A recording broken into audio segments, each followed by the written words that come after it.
Yo, it's your boy, Orion, one half of the Northwest Sports Fanatics. Back at you with a new video. We got the Milwaukee Bucks versus the Los Angeles Lakers. Live play-by-play and reactions, a watch party with your boy Orion and the Northwest Sports Fanatics. Make sure you guys subscribe to the channel. Smash that like button either now or on your way out. Donate to your boy on here or through patreon.com/NWSF. And if you're looking for merch, Northwest Sports Fanatic merch, link is below every video on our YouTube page. Jaylen Brown is in the building. What to do? Savage OD, Lake Show, what's good? I'm just watching the end of Zion and the Pelicans, 102-99 over the Miami Heat, and Jimmy Butler, Bam, and company. Ooh, almost. Good game right here by some, teams that are kind of going in different directions. The Pelicans are trying to, get that 8 seed, competing with the Blazers and the Spurs and a few other teams to be able to get in the playoffs. Zion has been playing out of this world, out of him to watch Zion, Ja, and a lot of these other guys, Luka, the new breed that's coming into the league, definitely exciting. And I like seeing guys like Bam, Adebayo, guys that were kind of no-name guys, turning themselves into not only all-star kind of players, but the Heat legitimately have a shot to represent the East. Yeah, you have the Bucks and a few other teams, the Boston Celtics, Sixers if they get healthy. But if you look at Miami Heat's roster, no one expected them to have the record that they would have at this point. And they're really deep. If you really look at their roster and their bench, and you got Tyler Hero, Myers Leonard injured, not even playing in this game, I like Miami's chances to go deep this year. I mean, will they be able to represent, the Eastern Conference? I don't know. That might be asking too much. But to get to the East Finals, I think is definitely possible. They look a little bit deeper than the Sixers to me. They can hang right there with Boston and Milwaukee, I feel. It just depends on the health and kind of how they, end this back end of this stretch in this schedule. But it's 105-100 Pelicans with 1:05 left. But I'm excited to be able to see the Lakers and the Bucks. This could be an NBA Finals preview, obviously with the Clippers, making some moves and, trying to sign some guys. I was just reading on Twitter and going through some of the updates here. Let's take a quick look. I know there's been quite a few, but it's crazy. So the main headline that I am talking about is Joakim Noah. So Joakim Noah, not a guy that is going to be an all-star caliber player by any means, but a guy that can be scrappy, a guy that can play defense, maybe not shoot free throws that well, maybe have some ugly form, but to really give them a shot, to do big things, as they make their push against the Lakers, the Nuggets, and a few of the top-tier teams in the West. So I'm liking that. I'm excited, though, but that should be a good matchup tonight, Lakers and Bucks. Let me go through the comments here as people start coming into the room. Let's see here. Pierpont, what to do? He says, I'm playing 2K right now. Well, the Lakers and the Bucks are coming on, so it could be an NBA Finals preview. The last time these two teams played, Giannis and the Bucks got the best of the Lakers, so we'll see if they get some payback tonight. I am excited to see what LeBron is going to do tonight, as well as Giannis and company. Savage OD, the Pelicans just fold in the fourth, bruh. I don't know what it is. Well, you got to think with the squad that they have, they're young. Ingram, Lonzo, they don't really have a full team just yet. It's going to take a couple years to build that roster from not only the starters but the bench. So they're going to be a team that's going to be like a 6, 7, 8 seed, or a team that's right on the outside looking in, a 9 or a 10 seed for the next couple years. It'll probably take a couple years for them to really solidify themselves as being a top 5, 6 team in the West. It's a difficult process, but you got Zion out there and Ingram, Lonzo. You got some nice pieces to build around. So, I mean, for them playing as well as they have, even though they've dropped some games as of late, I still like watching them. They're fun to watch. Same thing goes for the Miami Heat, Jimmy Butler and company. Pierpont is in the building. Savage is in the building. Rafael DeLuna. He said, what's up, man? I know you're a wrestling fan. Edge is back on Raw this Monday. I am a big wrestling fan. I can't wait. I know on March 16th, 316 Day, Stone Cold Steve Austin will be back in the building. If you're a fan of AEW, you might have seen Jake the Snake Roberts come back, and there's rumors that Luke Harper will be coming in as a new name, right? Maybe Matt Hardy as well, but Luke Harper might be managed by Jake the Snake in AEW, and that's really the show that I watch, AEW Dynamite, even though we're getting close to WrestleMania season, as you know, Raphael, but I don't get too excited for Raw, SmackDown, NXT a little bit. The pay-per-views are lit, like NXT Portland that I went to. But I think a lot of the shows have kind of lost a little bit. I think the wrestling creative with Vince and Stephanie and the rest of the crew, besides maybe Triple H and NXT and Shawn Michaels, they're doing a pretty good job. But even their show, trying to compete with AEW, they're not winning the ratings, and the show has kind of been on a downturn, kind of a spiral, in my opinion, for Raw, SmackDown, and NXT. They're not on the same level as AEW, especially with Jon Moxley getting the title from Chris Jericho. And they got a lot of other nice pieces like Kenny Omega, the Young Bucks, Adam Hangman Page, just to name a few. Young Nola, my boy, in the building, always remixing. Great to see ya. Obviously, I got a chance to listen to the new tape, the Untouchable tape. I listened to all 7. Probably was one of the first ones to listen to it last night. Did a good job. Keep grinding, my guy. I always like to encourage anyone that has a side hustle, a dream, something other than the regular 8 to 5, 9 to 5 that they're trying to make happen, to encourage them, and they encourage back, because that's what we do. It's not necessarily of us becoming rich and famous. It's just doing something that we love, that we have the passion for. Young Nola is my boy. Always have been. Always will be. Keep grinding, my guy. And he's from the NO, Nolans. So he obviously has that, that Lil Wayne style, that juvenile style. So I love that. So I'm always excited to learn and listen to something new, especially when he comes out with something, because he works as hard as I do. Maybe sometimes even harder than me, depending on how much free time that he has. So keep doing you, and I appreciate you, man, and I appreciate all the love and support you give me, and I give it 100 times back, and that's why we're bros. Appreciate you, man. Lenny D in the building. I'm excited to see Edge back, he says. I am too. I got a chance to talk to Beth Phoenix, his wife, at NXT TakeOver Portland, get a handshake. Obviously, I'm excited to see where that goes. She got the RKO out of nowhere from Randy Orton, which is a little crazy because that's kind of Attitude Era where they're starting to do, guys versus ladies. If they have any type of interaction, you don't really see that too much anymore. It's them reaching, obviously for ratings. But, downward spiral. They have WrestleMania coming up. They'll make some cuts. Those people will end up coming over to AEW. That's the better show. That's the one that you want to be watching. Carter Miller, my wrestling bro. What up, my dude? What it do, my guy? I can't wait for WrestleMania. I can't wait for NXT TakeOver. And I can't wait for AEW on Wednesday nights. Absolutely. Savage OD says, we play Clipper Sunday, but as of late, we have been killing it. Agreed. The Lake Show has been playing great. 9 out of the last 10, I believe. Your boy obviously watches. I read. I'm excited to do this game today. So everyone get your popcorn ready, get your beer ready, get your snacks ready. And we should have an awesome matchup. This one's almost over. Pelicans 105, Miami Heat 100. 19 seconds left in the fourth quarter. Fucking Ram. He said, not tonight. KC beat Chiefs. Michael Pierpont says, Joel, do a 180 Embiid. I know, what the hell was that about? Obviously, those guys on Jeopardy don't watch Mr. Embiid play basketball, and that's big facts.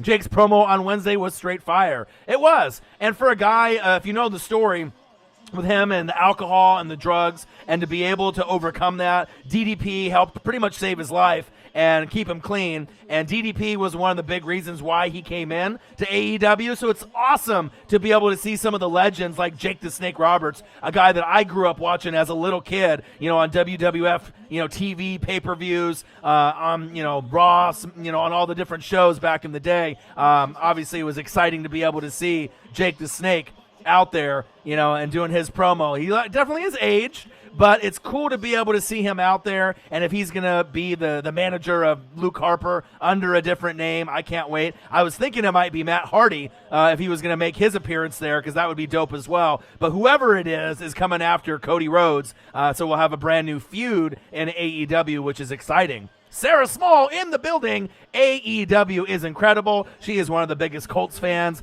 on planet Earth. Good to have you in the building. We talk NBA here, NFL, college football, wrestling, MLB. I was watching a little bit of the Mariners and the Dodgers on MLB Network. I've been watching baseball pretty much all day. I love spring training. When we get closer to the regular season, then those games obviously mean something. But it gives you an itch, obviously, if you are a baseball fan, just to be able to have that itch scratched and be content. Even though it might be spring training and Cactus League baseball, I don't care. I still love MLB, and it don't matter who's playing. I just love to be able to hear the announcers, and get those guys, loose and ready for the regular season, which is coming up here in just a few weeks. Falking Ram, not to be disrespectful, I'm 54 going on 55. How old are you?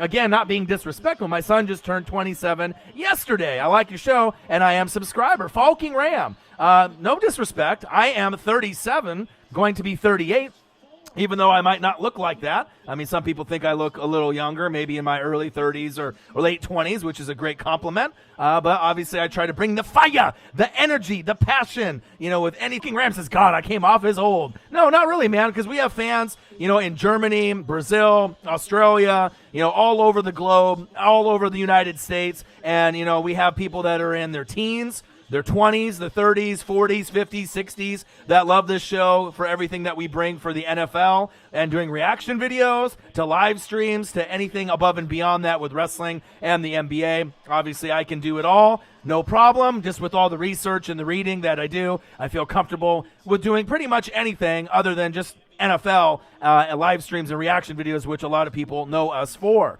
Let's see here. Carter Miller says, I swear DDP Yoga saving everybody. Damn right it is. And it's good, though. You know what I mean? Because Jake the Snake was in. They have a documentary. I don't know. Have you seen it, Carter? My buddy was telling me about it. They have a DDP documentary with him and Jake the Snake and his story.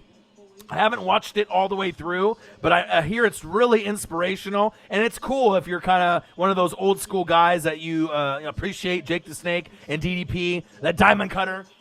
Bang! If you remember that back in the day with DDP and Sting going against the new World Order, brother, for life on WCW, Nitro, Thunder, and some of the other pay-per-views. It's cool, man. It's really cool to be able to see some of those old school vets, being able to appear on TV. I know the NWO, Kevin Nash, Scott Hall, Six, X-Pac, was in the building on SmackDown. I haven't got to see it yet because I'm on the West Coast, so I'll get my show around 8 o'clock my time. But I know on East Coast, fans, they got the chance to see them, and I got to see a few pictures and some videos on Twitter about them being on TV today, since they're going to be inducted into the WWE Hall of Fame.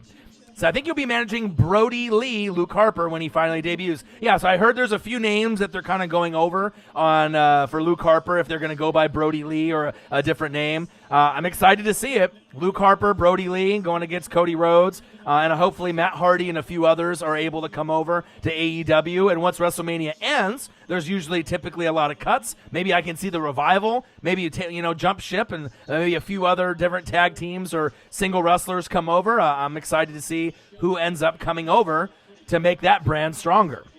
Sarah Small says, I love Jake the Snake. He is amazing. I love baseball. Go Cardinals and Yankees. Did you see what Silver said about the coronavirus complete overreaction? I heard him saying that, be prepared that there may not be any fans and you got to keep playing. I mean, I don't think that's going to happen. I mean, if anything, the fans will come, and if they want to wear the masks, that's not necessarily going to, prevent you from getting the virus yourself. That might prevent from contracting it from someone else that might be nearby that has it, but there's all kinds of conspiracies, but the bottom line, that shit is scary. No one wants to get infected by that or die, regardless if they think it's overblown by the media or not. But the bottom line is people are getting sick. People are dying. That shit is scary. And it kind of sucks for the sports world. So if you're a guy like me, a memorabilia guy, an autograph guy, sounds like a lot of these guys aren't really signing autographs that much for MLB, NFL, or NBA until it gets kind of under control, if it ever will be. So we'll have to kind of wait and see. So for autograph guys like me, it kind of hurts, especially with the MLB season coming up here shortly. But it is what it is. All right, we finally are switching over to the game. Bucks 3, Lakers 0, 10:35 left in the first quarter. Nice win by the Pelicans to be able to get that done. AEW and NXT, the best products in wrestling, and that's big facts. It's not even close. I don't know what Vince is thinking. If he just thinks that he can do whatever he wants and it's not going to matter what he does, with the creative, with his team, with writers and what's going on. Final score, Pelicans 110, Heat 104. And let me just go over the quick box score here. Jimmy Butler, 28 points to lead the Miami Heat. Holiday, 20. Lonzo Ball, 16. Zion, 17 and 6. Brandon Ingram, 12 points. 110-104 final. Pelicans. Big win for them. Obviously they need to win as many games as possible if they want to try to be able to get the 8 seed. And now we're sitting at 5-0 Bucks. Come in the room and join your boy. And let's watch some basketball and talk anything that you guys want to talk about in the chat. I encourage anyone in the chat that has anything interesting that they want to talk about, regardless if it's basketball. Austin Eckler getting that 4-year deal, which means Melvin Gordon is out. Where will Melvin Gordon go? Maybe the Tampa Bay Buccaneers. Oh, what a dunk! Woohoo! Nice play. There we go. Get the Lakers on the board. And even though I'm a Blazer fan, that was a nice dunk by JaVale McGee. I love that. Let's see here. Carter Miller, I've seen some clips from that. Depressed Saints fan, what to do? You can't be too depressed. Putting that tag, not necessarily the franchise tag, but that tender, that first-round tender on Taysom Hill. So hopefully that will get done. They can match any offer if any team wants to get him. Oh, baby! Nice dunk with the left. Let's go. 7-2 Bucks. But I think Taysom Hill is going to be a staple of the roster, regardless if they think he's going to be the quarterback of the future or the Swiss Army knife. Nice steal. But that's a guy that they need to keep. They can let Teddy Two Gloves go. Ooh, behind the back. From deep. Nice board. So we'll see what happens. I don't really know what's going to happen with the full roster with the Saints, but, I like what direction that they're going in. And it's been crazy. I've been seeing a lot of mock drafts that people are putting out. Obviously people talking about if Chase Young goes 1, does Burrow go 2? Or if Burrow goes 1, do the Redskins say, fuck Dwayne Haskins, right? And then do they go Tua at 2? You never know really where they're going to go. When you bring in a new coach, Kingsbury, Kyler Murray, Josh Rosen, sometimes that shit happens. So you got Ron Rivera there. Do you really want to stick with Haskins? Or do you believe Tua is the future, depending on if, Haskins, if they feel that he's the right one? I could definitely see Tua or Burrow going 2, if Chase Young goes 1 to the Bengals, or even if Burrow goes 1. Chase Young is probably the best player in this whole entire draft. But with that being said, if you want a quarterback to lead your team when you're the head coach, when you might only have 2 to 4 years, if he likes Tua or Joe Burrow and they don't go at number 1 overall, Redskins could do it. I don't know. Marcus would probably say just take Chase Young, do the safe thing, go for the best player, stick with Dwayne Haskins. But like I said, with a new head coach, new D coordinator with Jack Del Rio, you never know. They might end up shocking everyone and picking Burrow or Tua Tagovailoa at 2 if they go Chase Young with the Bengals at 1. And I don't think that would be anything wrong with that. I mean, then the Lions would fall into Chase Young, and that would be the best player that they've had since Ndamukong Suh, Calvin Johnson, Megatron, in quite some time. So we'll see. The draft is definitely going to be lost the first matchup the last time. Start off slow, but I think that, I don't know, no injuries or LeBron doesn't get in foul trouble. I could definitely see AD and LeBron, willing the Lakers to a win, even though the Bucks are an amazing team and are the best team in the NBA right now record-wise, and arguably the best team overall, period. I think they're calling up Adam Cole after Mania. I'm terrified they're going to job him out to Roman. Could easily see Vince doing that. Yeah, and I hope that doesn't happen. You got to keep the Undisputed Era together. I would almost rather to keep them all on NXT and build that brand. Because if you're going to split him up, he's so small. What are you going to put him up on? Are you going to put him up for United States title? I mean, what 24/7? I mean, what are you going to do with them? I don't know if they're going to really do the right thing. So I would rather have him just stay at NXT, but obviously with the new, episode, if you saw NXT on Wednesday, if you ended up seeing that, the cage match when Velveteen Dream locked himself in the cage after the match, I believe, with Roderick Strong. And so you're able to see that might be the matchup that they go, at that point for maybe Velveteen to win the title and then for Adam Cole to be able to move up to whatever show, more than likely Raw, I would hope. I'd like to see him and the Undisputed Era maybe go against Seth Rollins and Murphy and AOP if they're going to go that route. But I don't really know what Vince has got up his sleeve. They haven't really been doing a good job as far as, their WWE creative in the last probably 3 or 4 months. Oh, turnover. 13-5 Bucks, 7:20 left in the first quarter. First, we shooting too much, taking way too many shots. Agreed. LeBron will whoop Giannis, depressed Saints fan said. We'll see. We'll see. Can't let Giannis just drive that easily. Aiden Langford, what a do, my guy. Came back from his baseball game, won 23-3. That's an ass whooping if I've ever seen one. So I got Gordon going to the Bucks or Dolphins. We'll see.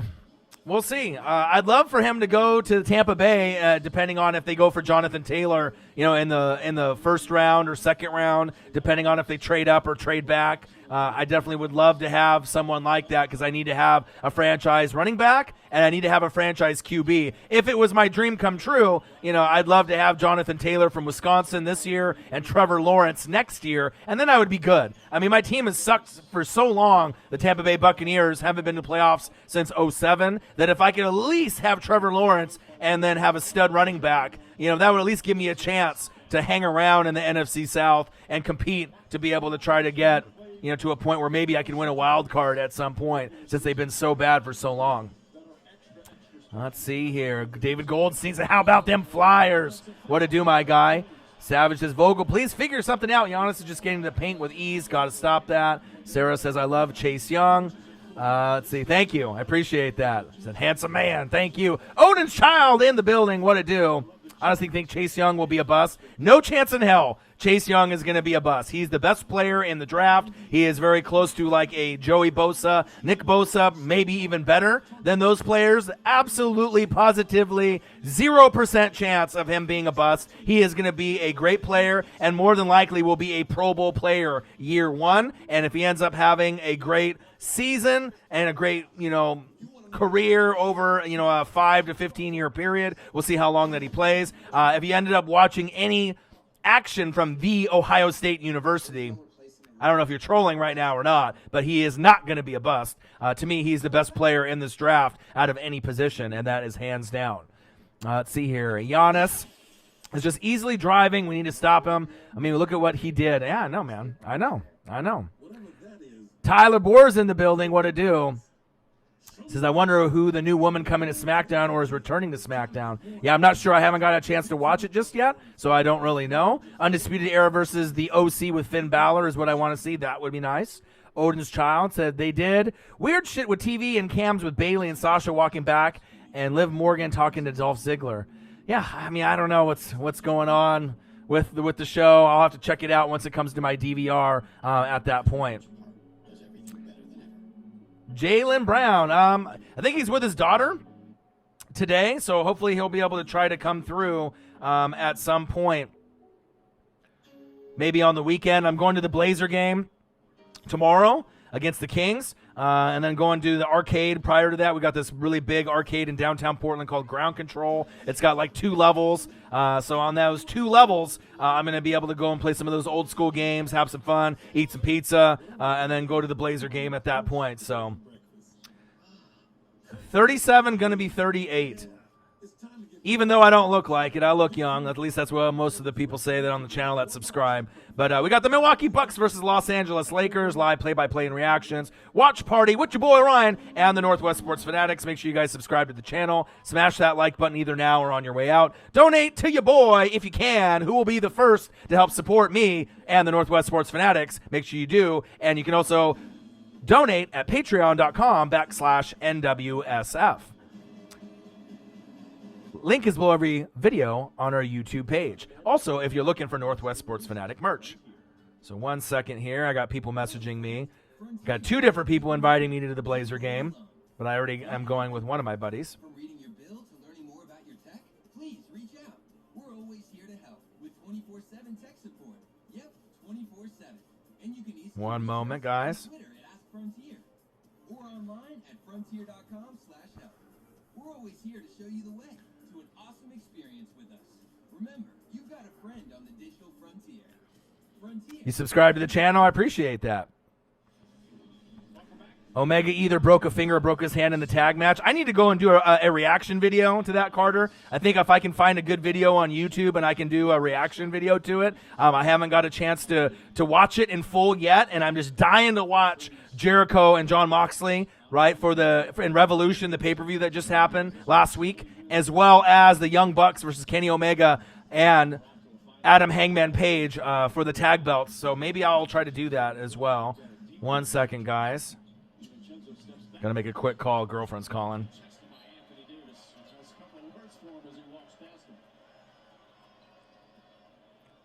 Milwaukee Bucks 13, Lakers 5, 6:12 left in the first quarter.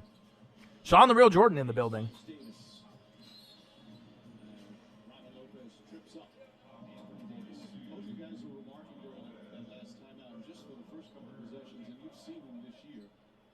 Just how good this Milwaukee defense is. What makes it so smothering?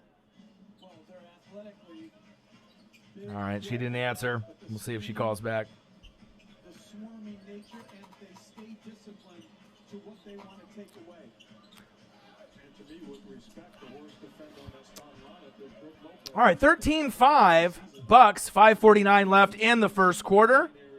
A good matchup. Jaylen Brown says, who is your favorite basketball team, football team, and player for the NBA and NFL? I'm not sure if you're new to the channel, but obviously with me and Marcus, we are the realest fans on planet Earth, as it can get. And one. Nice play. Anthony Davis, the brow. And one. So, obviously, I am a Tampa Bay Buccaneer fan. He is a Washington Redskin fan. So, we have a lot of misery in our lives for our teams not being very good. He has a little bit more hope and promise with his team, with the Redskins, with Riverboat Ron leading in the way. Obviously, Derek Brooks is my favorite player. Pretty much all time besides Jerry Rice or Joe Montana as old school players, Bo Jackson and Barry Sanders, the old school crew. But if you're just going from my team, I am a Derek Brooks guy through and through. I love linebackers. So I'm a Tampa Bay Buccaneer fan. Basketball, it's the Blazers. I'm here in Oregon in the West Coast. So it's Rip City all day for me. Love Dame Dalla, Clyde Drexler, all the old school greats, out here in the Northwest. Ken Griffey Jr. and the Mariners for my baseball team. Obviously, I root for the Dodgers for my dad as well. Since he grew up in L.A., he's been rooting for the Dodgers since the 50s. So Mariners and Dodgers for baseball, Blazers for basketball, Tampa Bay Buccaneers for NFL, and then Oregon Ducks is my college team that I always go to Autzen and watch them play in person. Typically get really good seats, front row most of the time, right behind the duck bench. Love going and watching college football. So if that answers your questions. Favorite player in the NBA, Damian Lillard, since I'm out here and in the Northwest, obviously living in Oregon as a Blazer fan, but I love Ja Morant. I love Luka Doncic. If I was going to pay money to go see anyone in the NBA besides the big name guys like Giannis and LeBron and some of those, I definitely love watching Luka, Doncic play for the Mavericks, and I love Ja Morant. Zion is fun to watch as well. Did you see that dad on Twitter that was upset because MJF flipped off his kid at a meet and greet? I did see that. He said, fuck them kids. I did see that. But MJF, he plays the persona up. He's the ultimate heel. He kind of reminds me of, some of the other heels that we've seen, like The Miz. When The Miz was the ultimate heel for quite some time, I feel MJF is the kind of the AEW brand of The Miz back when he was like in his heel days. And he's good at it. You know what I mean? You need to have those guys that you don't like, as far as like collectors are concerned, fans are concerned. You know what I mean? Like, when I was a kid, you like the bad guys. You know what I mean? Darth Maul, Darth Vader, Skeletor. You know what I mean? You want to be able to go after some of those guys, and you got to have those heels, in wrestling. That's what makes it good. Savage says, thank you, AD, for not settling for the 3, knowing as a team they haven't been dropping this game. So I like the Lakers and Rockets, LeBron, Russell Westbrook, and James Harden. I love Herbert. Luka is incredible, and I got a lot of questions for you. Is that okay? I know. Okay, Jalen, it's all good, my guy. Milwaukee Bucks versus Los Angeles Lakers. Live play-by-play and reactions. Watch party with your boy Orion.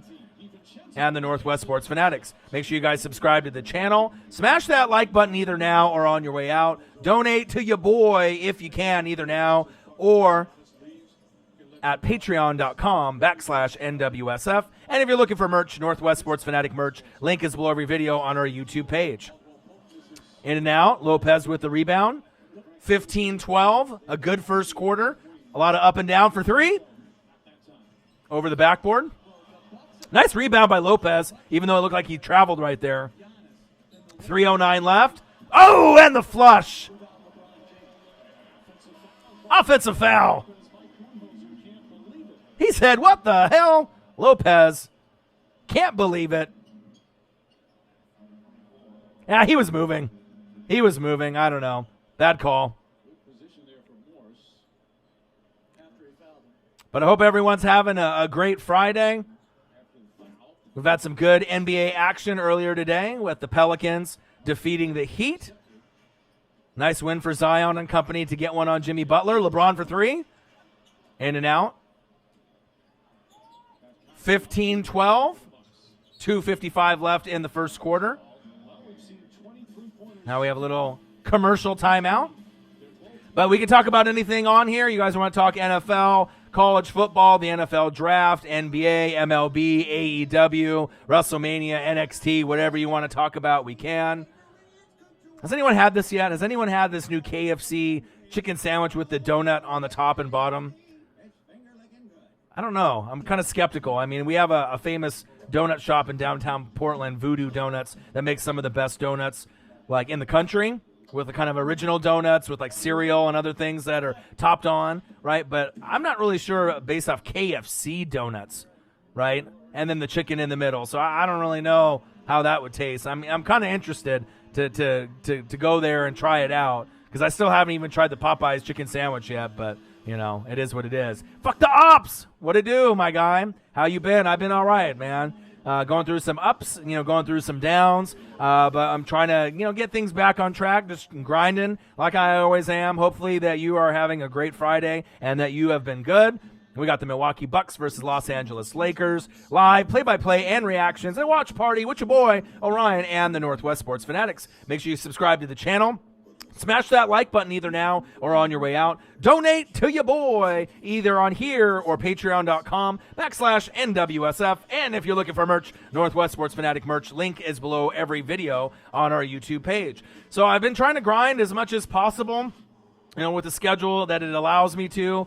So hopefully, you guys can tune in as often as you can. Thank you. It's actually a Mariners hoodie that I ended up getting when I was in Seattle, and I got even something better underneath that I've worn a couple times. If you can see that.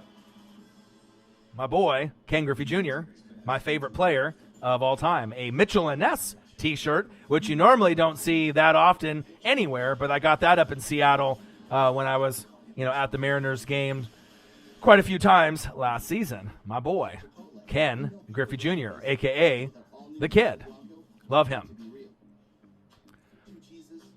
I normally I have Madden and I have 2K and I have Grand Theft Auto, but the thing is like with this channel, I'm trying to get this channel to 20K subs and 3 million views, and we're right there, right around the corner. So I read probably around 6 to 7 hours a day. So I don't really have a whole lot of time to game. I wish I did, but obviously being able to find out all the information for NFL, all the players, all the coaches, all the trades, college football, NBA, MLB, wrestling. You really need to do a lot of reading and tape watching to be able to keep up with everything that's going on. So I don't really have a whole lot of time to keep up with it. Did I hear about the Aaron Judge injury? The ribs. I did hear about that. Unfortunate. The Yankees keep having injuries, which is unfortunate. The injuries that they keep having with their roster. But even with that being said, they're still one of those teams that always finds a way to make it to the playoffs. So I don't see it this year being any different. They might end up starting a little slow, but they're still going to be one of the best teams, representing in the American League. And I can't wait for the regular season to start. I peeked ahead in the Mariners schedule to see when the bobblehead days were coming out, because those are the days that I go to Seattle. And they don't have any old school bobbleheads for like Ken Griffey Jr., Randy Johnson, except one, but it's going to be a great one in August. It's going to be a Ken Griffey Jr., Ken Griffey Sr.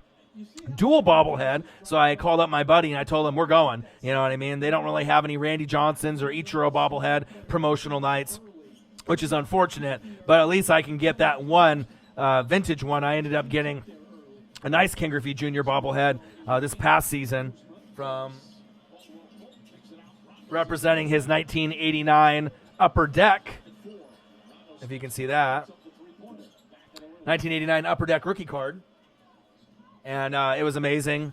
Amazing trip with me and my buddies, so I always try to go, up to Seattle when they have those promotional bobbleheads and pops and things like that. Oh, nice floater. $17-12. Good first quarter. Lakers starting off a little slow. Let's see if they can get themselves in a little rhythm with LeBron and AD. Nice board. Bad fadeaway shot right there by the Lakers. Your team hasn't made the playoffs in 9 years, yeah? Tampa Bay Buccaneers haven't made the playoffs since 2007. You can do the math. 13, 14 years, man. It's rough. I know he's there, Deion Waiters. I'm not sure if he's playing, though. Woohoo! With the flush. Yeah. Okay. Big dunk right there. Milwaukee's coming out throwing haymakers on the road. Let's see what the Lakers can do. Got to have some ball movement. Let's go. Caruso off the glass with the bank, and it's good. 19-14 Bucks. You ready to move on from Brissett? Oh, from deep. Nice board. I don't know. I mean, like I said, I've been hearing a lot of rumors. Jordan Love, Phillip Rivers. You know what I mean? There's plenty of pieces that you guys could go after. But, I mean, we'll have to wait and see. There's going to be a lot more needs, for them necessarily than quarterback. I mean, that is going to be something to think about. But, I mean, I would probably have Brissett over Jameis, if that says anything. I mean, I know he's going to have he already had his eye surgery and he was playing hurt. I mean, he just needs some discipline, and I don't know if he'll ever grow up, as this like entitled guy, when he was at Florida State, but we'll see.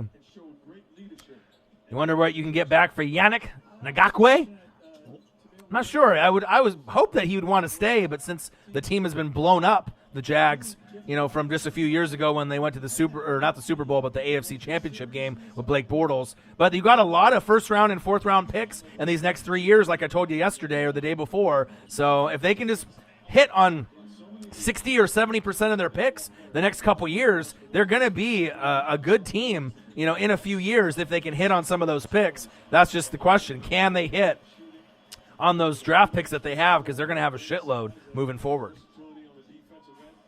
22-17. 20 seconds and counting left in the first quarter. Milwaukee trying to hold for the last shot, or close to the last shot. Pick and roll.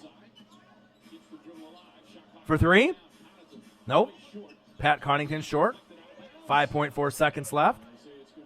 We got the Milwaukee Bucks versus the Los Angeles Lakers. Live play-by-play and reactions with your boy Ryan and the Northwest Sports Fanatics. Make sure you guys subscribe to the channel. Smash that like button either now or on your way out. Donate to your boy. Who will be the first to donate to your boy? Please do, either here or patreon.com/NWSF.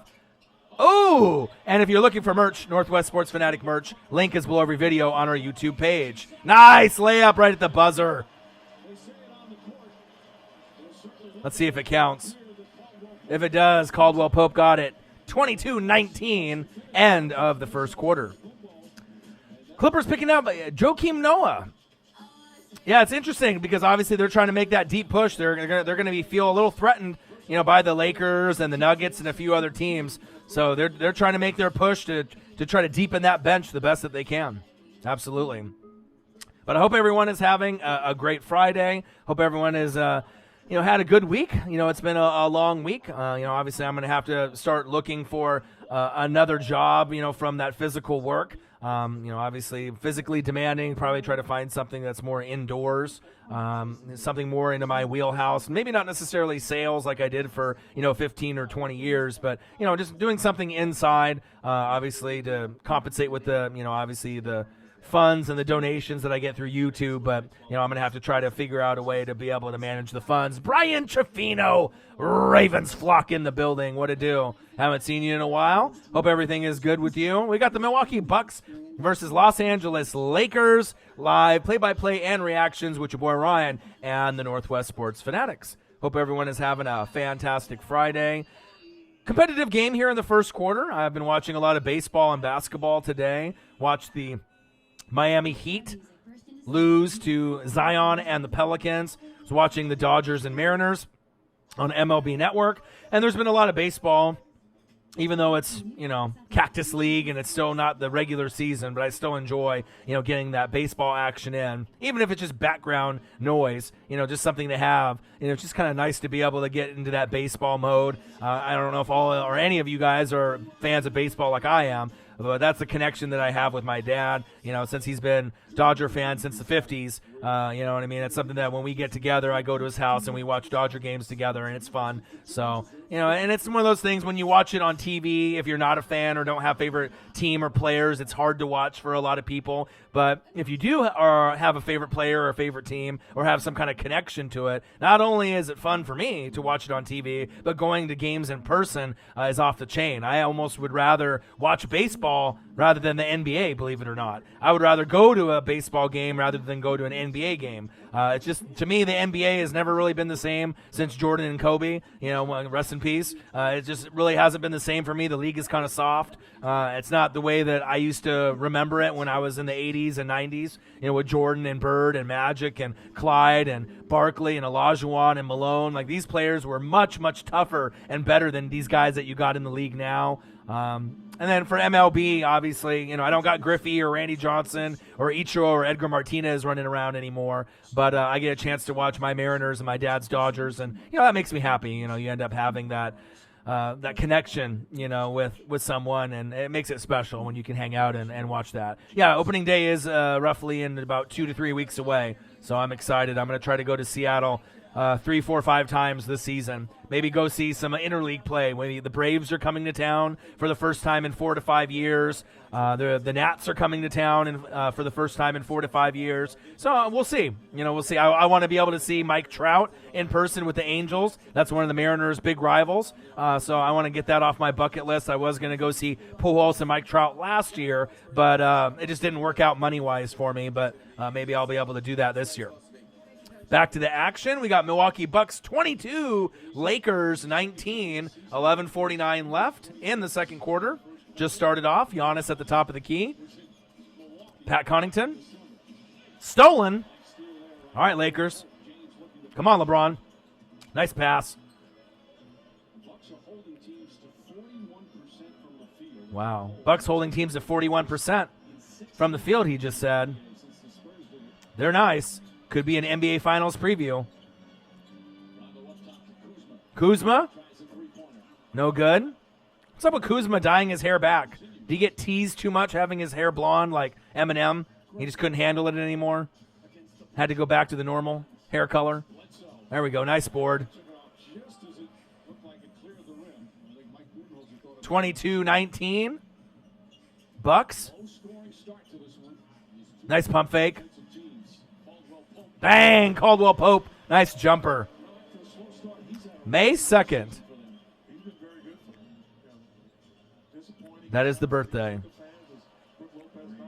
I think you're going to a Phillies game in July when they play the Angels. Man, Mike Trout in person. I mean, obviously, anytime the Angels are on, I'm always watching. And it's something that I haven't ever done on the channel as any live streams for, like, Sunday Night Baseball, but I think I'm going to do it this year as long as the schedule allows me to. If there's some good matchups where the Dodgers are on, Phillies, Mariners, whoever, you know what I mean? If the matchup is good, I'll try to, do as many live streams, just like little watch parties, because obviously you can't really call a full baseball game by yourself with all the downtime, and that's why they usually have 3, 4, 5 guys in the booth. But it'll be nice to be able to do that. Too fast, 49. Ryan Paxi says, how you doing? I'm doing great, man. Great to see you. Hopefully you're having a great day. We got the Milwaukee Bucks versus the Los Angeles Lakers live, play-by-play and reactions with the watch party with your boy Ryan and the Northwest Sports Fanatics. Make sure you guys subscribe to the channel. Smash that like button either now or on your way out. Donate to your boy if you can. Who will be the first to help support your boy? The grind is hard. It's not easy. If you can, it would be greatly appreciated, either on here or patreon.com/NWSF. And if you're looking for merch, Northwest Sports Fanatic merch, link is below every video on our YouTube page. Score is 25-23 Bucks. Low scoring first quarter, 10-21 and counting in the second quarter, so it just started. It's a good competitive matchup. It should go down to the wire. I don't really know who's going to win this game, but it could come down to the last couple possessions. Maybe the winner will be by 6 points or less. It's kind of seeming that it might end up that way in this game. Carter says, I absolutely despise Bryce Harper when he was with the Nats, but then the day he signed with the Phillies, I bought his jersey. Hey, anything is different. When that stud player comes to your team, especially if it's a rival in the division or someone that's in the same, league, National League, American League. You're like, I hate that guy, right? And then he ends up killing your team, and then he joins, and you're like, yeah, because that ends up, giving you a piece where if you're trying to get to a World Series, he's going to be a big part of it. So I know he seems kind of cocky, and a lot of people don't like him. Mike Trout is more of the the face of baseball, but I don't really have anything against him. Obviously Marcus is a Nats fan, so he doesn't like him. Obviously that he decided to leave and didn't want to be part of the Nats organization and went to the Phillies, but I don't have anything personal against him. What a dunk by Giannis with the left.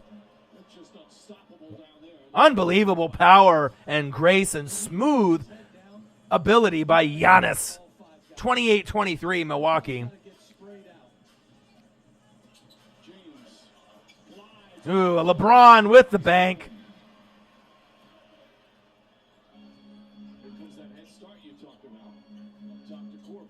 So I like the Bears. Me and my dad and my uncle like the Eagles and the Giants.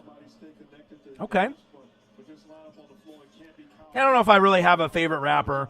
You know what I mean? I listen to rap. I'm an OG, triple OG, so I've been listening to rap since '85. So I got a kind of a nice blend, old school and new school. You know what I mean? Obviously, you got the old school in me with the Tupac and the Biggie and Bone Thugs. Because in my first CDs, I'm trying to think back what my first CDs were. So my first CD was Dr. Dre, The Chronic, then Snoop Dogg, Doggy Style. So obviously those are really influential pieces in my life. Then Tupac, All Eyes on Me, Biggie with the double album with the Hypnotize on it, Bone Thugs. Those were my first 5 CDs, so that kind of shows you where I'm at. Eminem's great.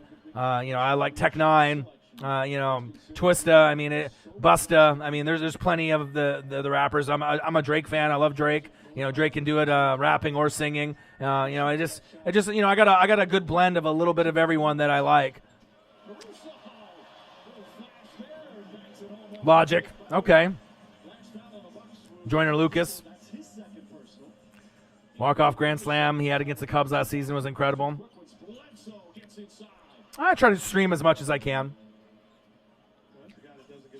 33-27 Bucks. Giannis with the board. 8:24 left in the second quarter. Oh, for 3? Bang! Okay. Lopez.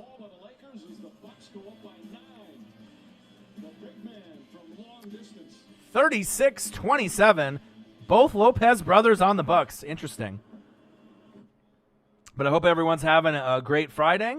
Hope everyone's doing good. We got Milwaukee Bucks versus Los Angeles Lakers live, play-by-play and reactions with your boy Ryan and the Northwest Sports Fanatics. Make sure you guys subscribe to the channel. Smash that like button either now or on your way out. Donate to your boy if you can. Please do. It'd be greatly appreciated. This job is not easy. And if you're looking for merch, Northwest Sports Fanatic merch, link is below every video on our YouTube page. You can also donate at patreon.com/NWSF. So it must be a dream come true for LeBron to play with the GOAT Alex Caruso. I do like Caruso's game. He's one of those guys that if the Lakers make a deep run, which they will, he will have a significant impact in their games. That's big facts. But let's take a quick look at some of the news.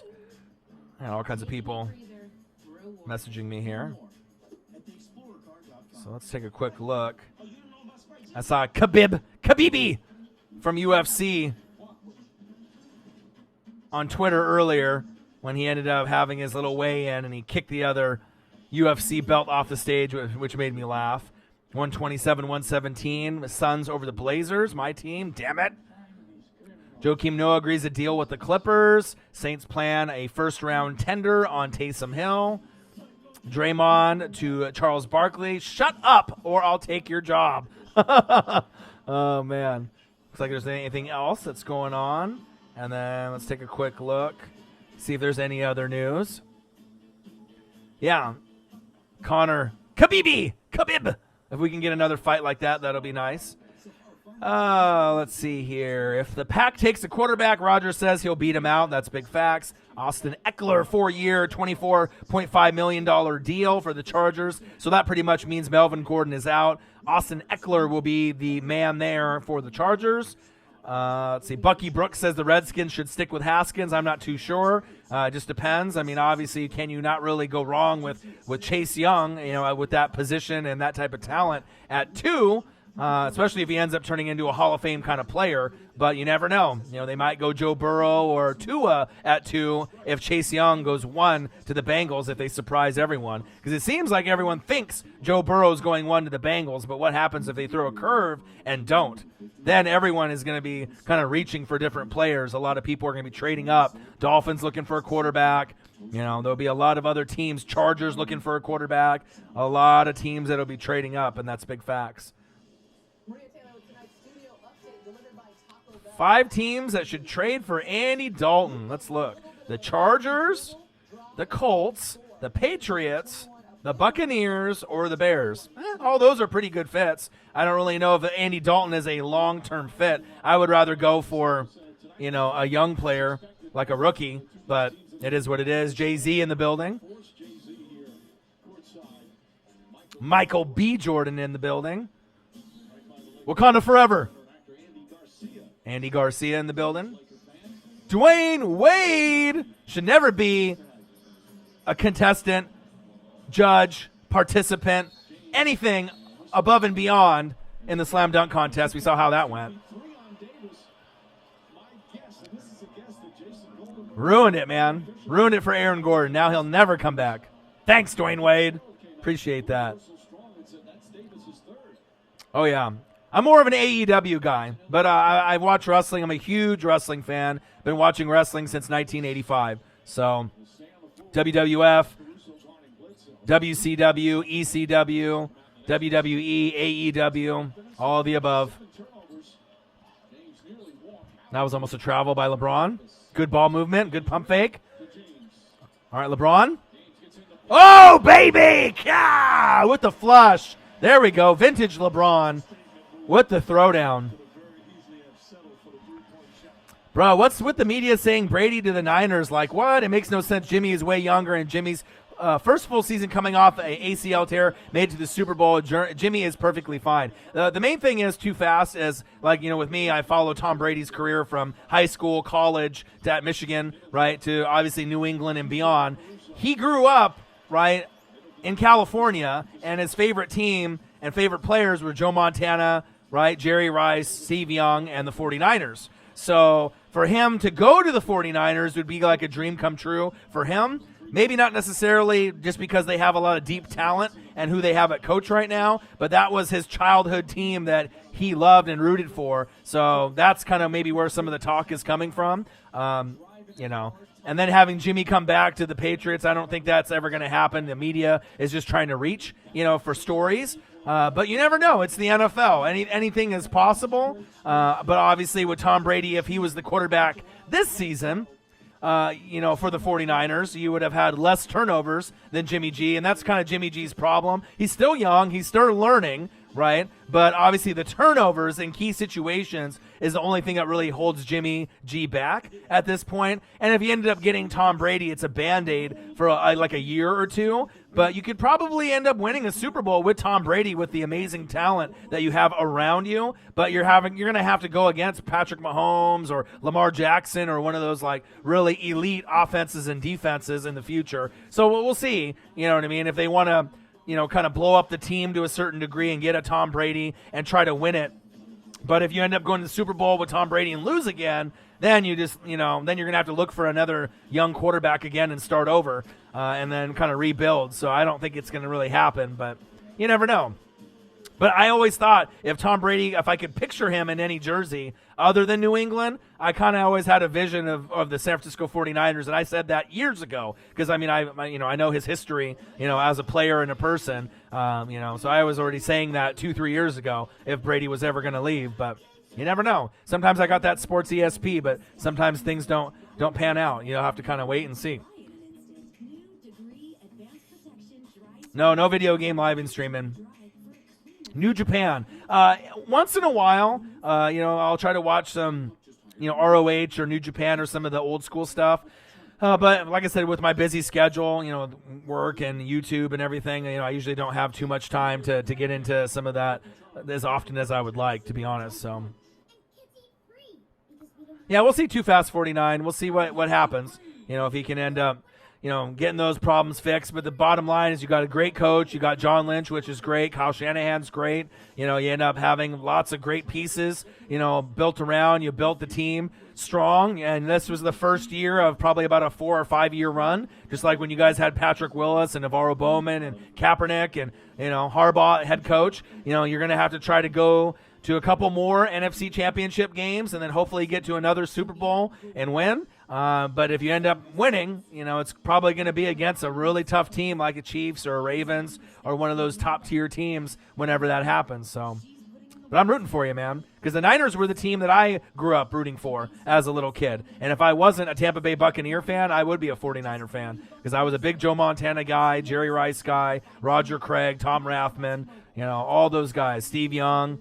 The Deion in '94 was amazing. That's my favorite Deion Sanders of all time. Not the Atlanta Falcon Deion, right? Not the Cowboys Deion, but that '94 Deion. Whatever team Deion was on, they were going to win in that little stretch. '94, Niners won. He went to the Cowboys in '95. Guess what? The Cowboys won the Super Bowl. Primetime.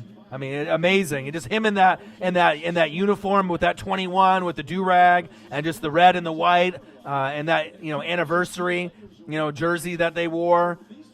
Man, really special.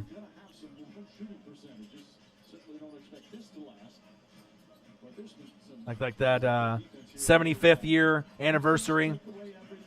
94 jerseys with the patches on them. Love me some Deion primetime on the 49ers. Greatest corner ever. And if I was going to buy a throwback jersey, obviously it would be Deion on the Niners, Bo Jackson on the Raiders, Barry Sanders on the Lions, Joe Montana, Jerry Rice on the Niners. Those would be the ones that I would buy. 3 on the Niners, 1 on the Raiders, 1 on the Lions. But Deion, Niners, that would be one of the top ones on my list, red and white. Love me some primetime. And you'll never have anyone as good as him ever again either. 38-32 Bucks. Hope everyone's having a fantastic Friday. We got an NBA Finals possible preview in this matchup. Connaughton from deep. No good. 38-32 Bucks. A little bit low scoring of a matchup than I'm used to with these two teams playing. Got Milwaukee Bucks versus Los Angeles Lakers. Live play-by-play and reactions with your boy Ryan and the Northwest Sports Fanatics. Make sure you guys subscribe to the channel. Smash that like button either now or on your way out. Donate to your boy if you can, either on here or through patreon.com/NWSF. And if you're looking for merch, Northwest Sports Fanatic merch, link is below every video on our YouTube page. Patreon.com/NWSF. You can donate there as well. Jameis got eye surgery. I did see that. You never know. That is something that, people can kid about. You know what I mean? But maybe that will really help fix some of the problems.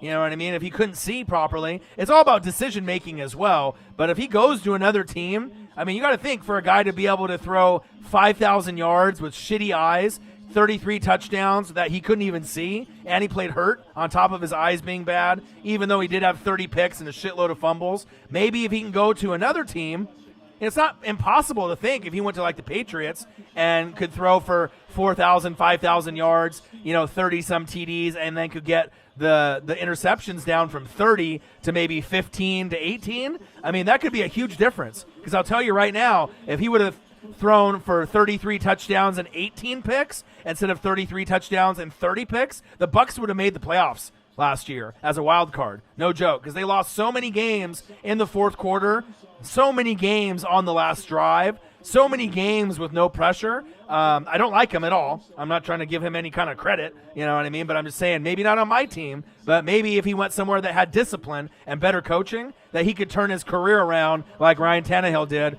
with the Titans. And one, in and out. Bradley going to the line. Yeah, he's still going to be bad because he just makes bad decisions and he fumbles a lot. You know what I mean? I'm not a fan of him whatsoever, but you never know.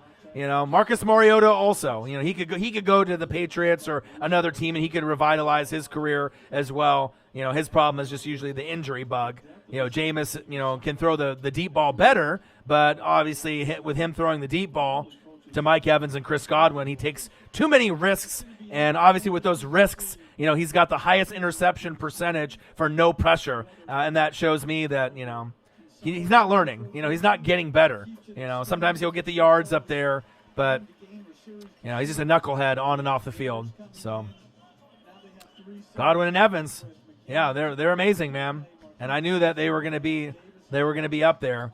And then we're just going to have to wait and see if the Saints end up picking up Ruggs or Jefferson or another top-end wide receiver, and you pair him up with Michael Thomas. That might be another duo to keep an eye on, as we go into next season for great duos. Because obviously with Diggs not being happy and Thielen, we'll have to see what, kind of touchdowns and receptions you get from those two guys with Kirk Cousins as well. Yeah, Ruggs does look nice. I'm excited to do the NFL draft if I can do that, as long as the schedule allows me to. Day 1, 2, and 3, or at least day 1 and 2. Dwight Howard, offensive foul on Robin Lopez. Yeah, you're excited to see if Wentz can do if the Eagles front office. Yeah, you're going to get receivers. You'll get some. You'll probably draft one in the first round. So it'll be Jefferson or Ruggs or, one of those guys, Laviska Shenault. There's going to be a guy that you draft more than likely in the first round to pair up with Alshon, and it's so bad it hurts Zach Ertz. So Ruggs, obviously, with that speed, you know what I mean? He'll have to learn how to be able to run all the routes, fluidly, but it only took Tyreek a little time. But if you got speed kills, and you can't teach that, you know what I mean? If you got that 4.2, 4.3 speed, I mean, it's definitely going to make a big impact on whatever team he goes to. Oh, he got elbowed in the face. JaVale McGee. Unless that was a flop. 42 to 36 Bucks. You want Alshon gone? And there's that right elbow right to the face of McGee, so they're going to look at it's a flagrant foul. It's got to be a flagrant foul. And it's going to be Lopez's third. Kane Fitzgerald was on it right away. McGee taking the shot. Boy, this is a hard-fought first half. What we expected. It's been a little ragged offensively, but the defensive intensity is off the charts. Ruggs, Robbie Anderson, Djax, Ertz, Goddard. You good with that? You don't even need really Robbie Anderson. He's kind of a liability. You know what I mean? He's a deep guy, but then Ruggs will probably be your deep guy, so you don't really need necessarily him, because then you got Robbie, Djax, and Ruggs, all deep threats. So I don't know. I mean, we'll see, but you don't really need Robbie Anderson. I mean, depending on if you have a guy like that. I mean, like I said in the yesterday, the day before, he's one of those guys where in one game, he'll have 2 touchdowns, 120 yards. If you have him in fantasy, you're like, yeah, killed it. But then the next game, Robbie Anderson will have 1 catch for 5 yards, and you're like, fuck, So we'll see. I mean, he could be an asset with the right team. Definitely have to have a good O-line for protection for your quarterback, but he definitely could be an asset. But that wouldn't be too bad. Ruggs, Anderson, Djax, Ertz, Goddard. They've taken a long look at this one. Yeah. Amari Cooper on the Eagles would be nice. That would be a good fit, but he wants to stay. But do the Cowboys want to pay?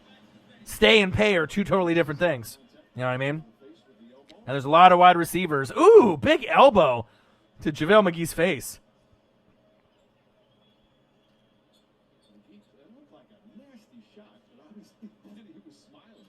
Yeah, so maybe a little bit of a flop there. Yeah, but lots of wide receivers, a lot of talent. There'll be probably 7 or 8 drafted in the first 2 rounds. So, I mean, if you don't want to pay for your wide receiver that you have on the ropes right now, like Amari Cooper, you know, you could definitely let him go.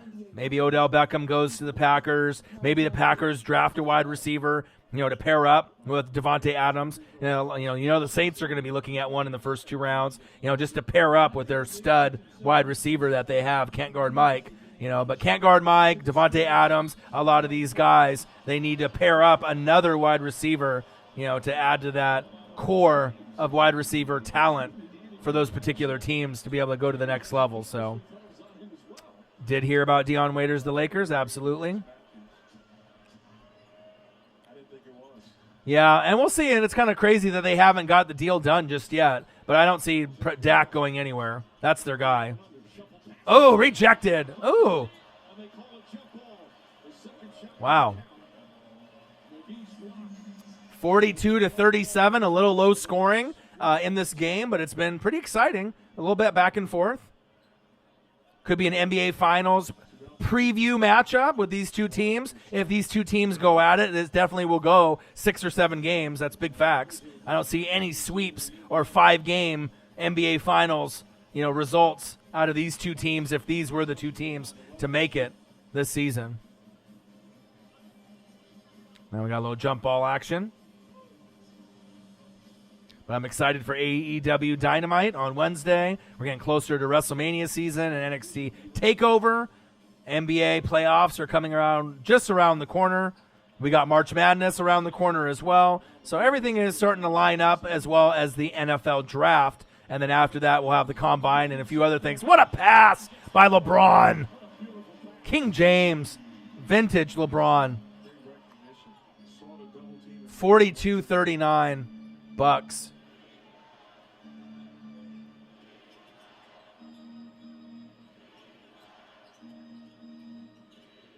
Let's see what Milwaukee can do here, if they get some good ball movement or not. Shake and bake.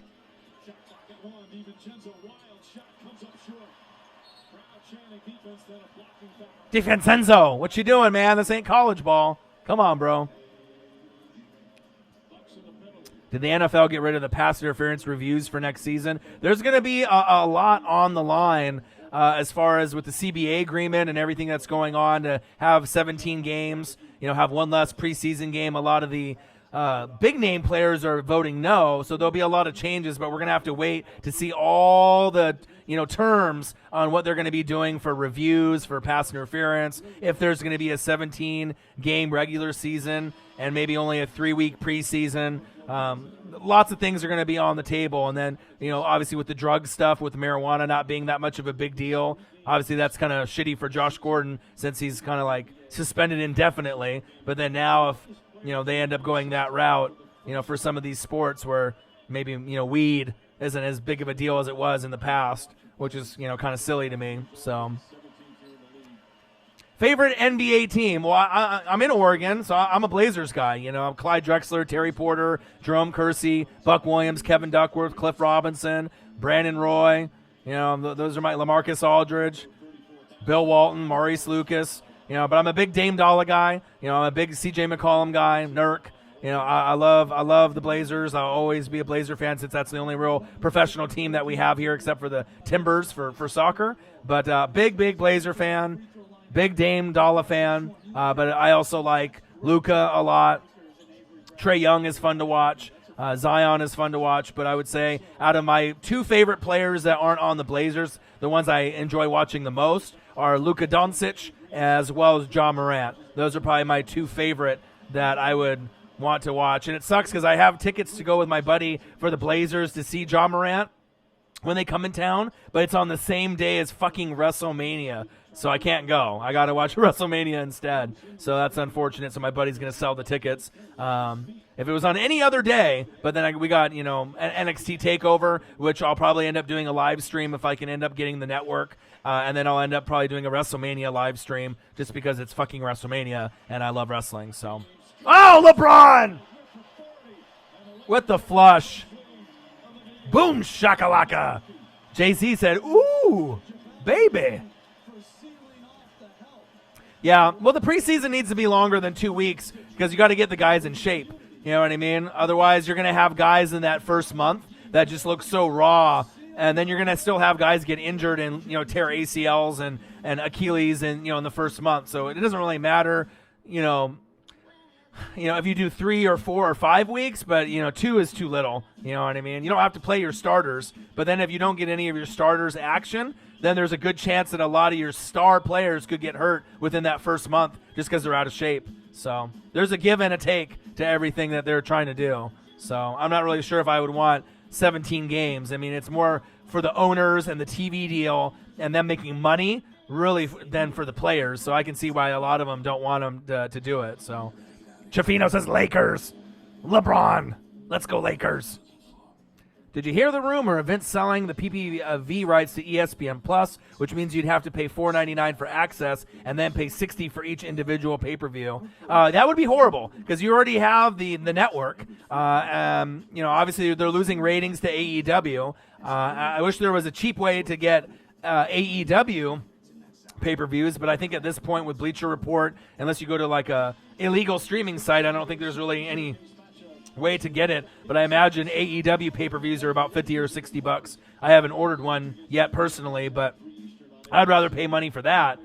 But obviously, if the network is going to be $10 a month, first month free, and then you get all the pay-per-views, I mean, that's nice compared to them being $50 or $60 each like they were in the past. But I don't know. Yeah, I hope Vince doesn't do that.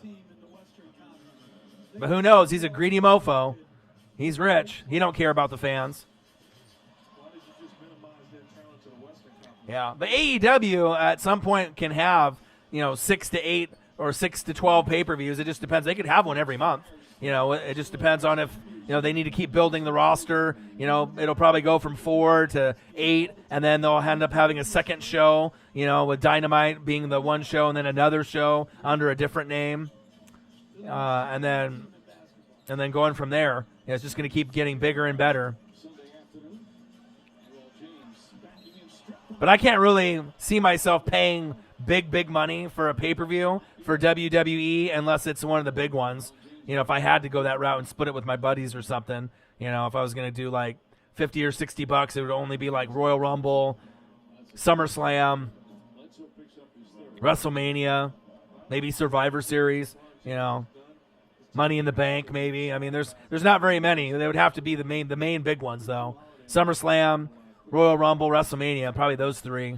Maybe Survivor Series. But they have a lot of kind of crap pay-per-views that are mixed in between. They're just doing that for the money, obviously. And a lot of those are definitely not worth the money or the time in a lot of cases. LeBron at the line. Here we go, 45-45, tie game, minute 19 left in the second quarter. A good quality defensive battle, kind of a grinded out type of game, usually something that we see when we see like the Steelers play the Ravens or the Browns playing the Ravens, in that AFC North where it's just real physical, low scoring. You don't really see a lot of big Showtime plays that often, but when you do, they stand out. So we'll kind of see if this matchup ends up being like that. 48-45, less than 1 minute to go. No shot you pay for any WWE pay-per-views? Yeah. They're bad, man. Maybe if I was going to do one, it would just be WrestleMania. But just the product is so bad nowadays. And and I've been a guy that's been watching since '85. Nice 3 from deep.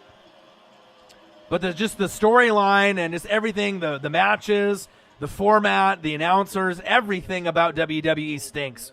It just is not good, especially now where you got that ECW, WCW, vibe.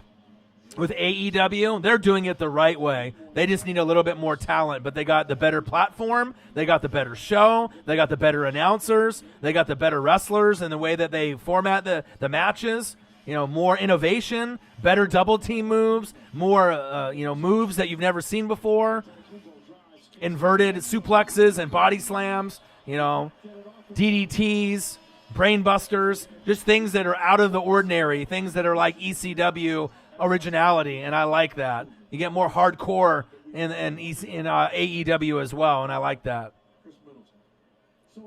Yeah, nothing is going to change anytime soon, exactly. But the thing is those hardcore fans like me, you're going to lose them, and you already started to lose them. I mean, I haven't missed a Raw in like 25 years, and I'm still going to watch Raw, SmackDown, and NXT, but I definitely fast forward on my DVR a lot more than I used to. I used to just let it run, and get excited for each show, but I don't even get excited anymore. The only thing I get excited for is probably NXT, and I don't even really get excited for it. I just hope that it's going to be a good show. Not as good as AEW Dynamite, but at least decent. So LeBron and Giannis with 12 points apiece as we go into half. Tied at 48. We got the Bucks and the Lakers. Live play-by-play and reactions with your boy Ryan and the Northwest Sports Fanatics. Make sure you guys subscribe to the channel. Smash that like button either now or on your way out. Donate to your boy. Who will be the first? Help your boy out. Your boy's been streaming for 1 hour and 16 minutes. Someone can donate at least $1. Holla for $1. Help your boy out. And if you're looking for merch, Northwest Sports Fanatic merch, link is below every video on our YouTube page. You can also donate at patreon.com/NWSF. But I hope everyone is having a fantastic Friday.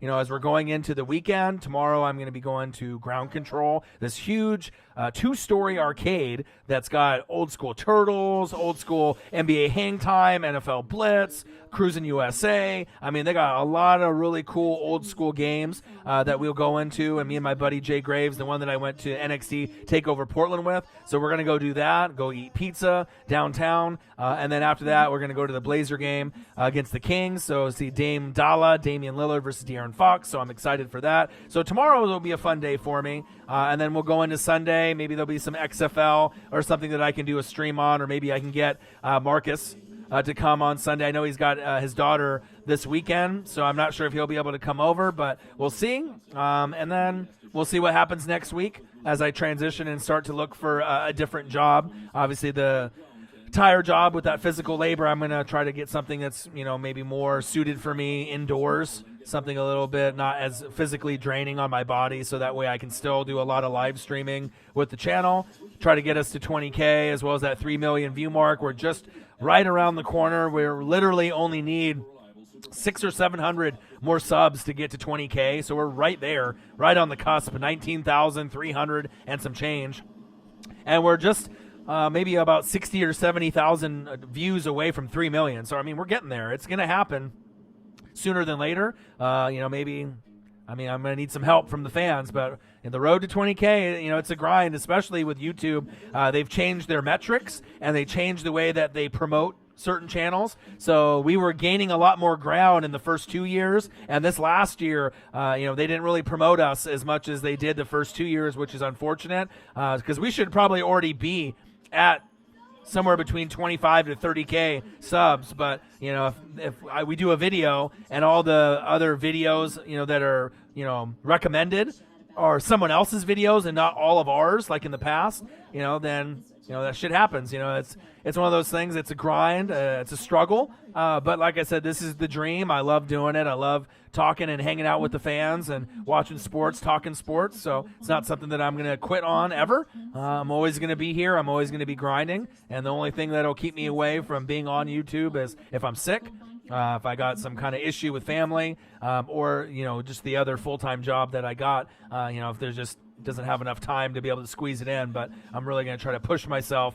to really grind as much as possible. So especially with Marcus, if, he's not going to be able to come in, if he's got different obligations with his job and his kids and girlfriend and other stuff, we got to keep grinding on the channel. So I'll still be still be doing reaction videos and live streams as much as possible. So, but hopefully everyone's having a great day and a great week.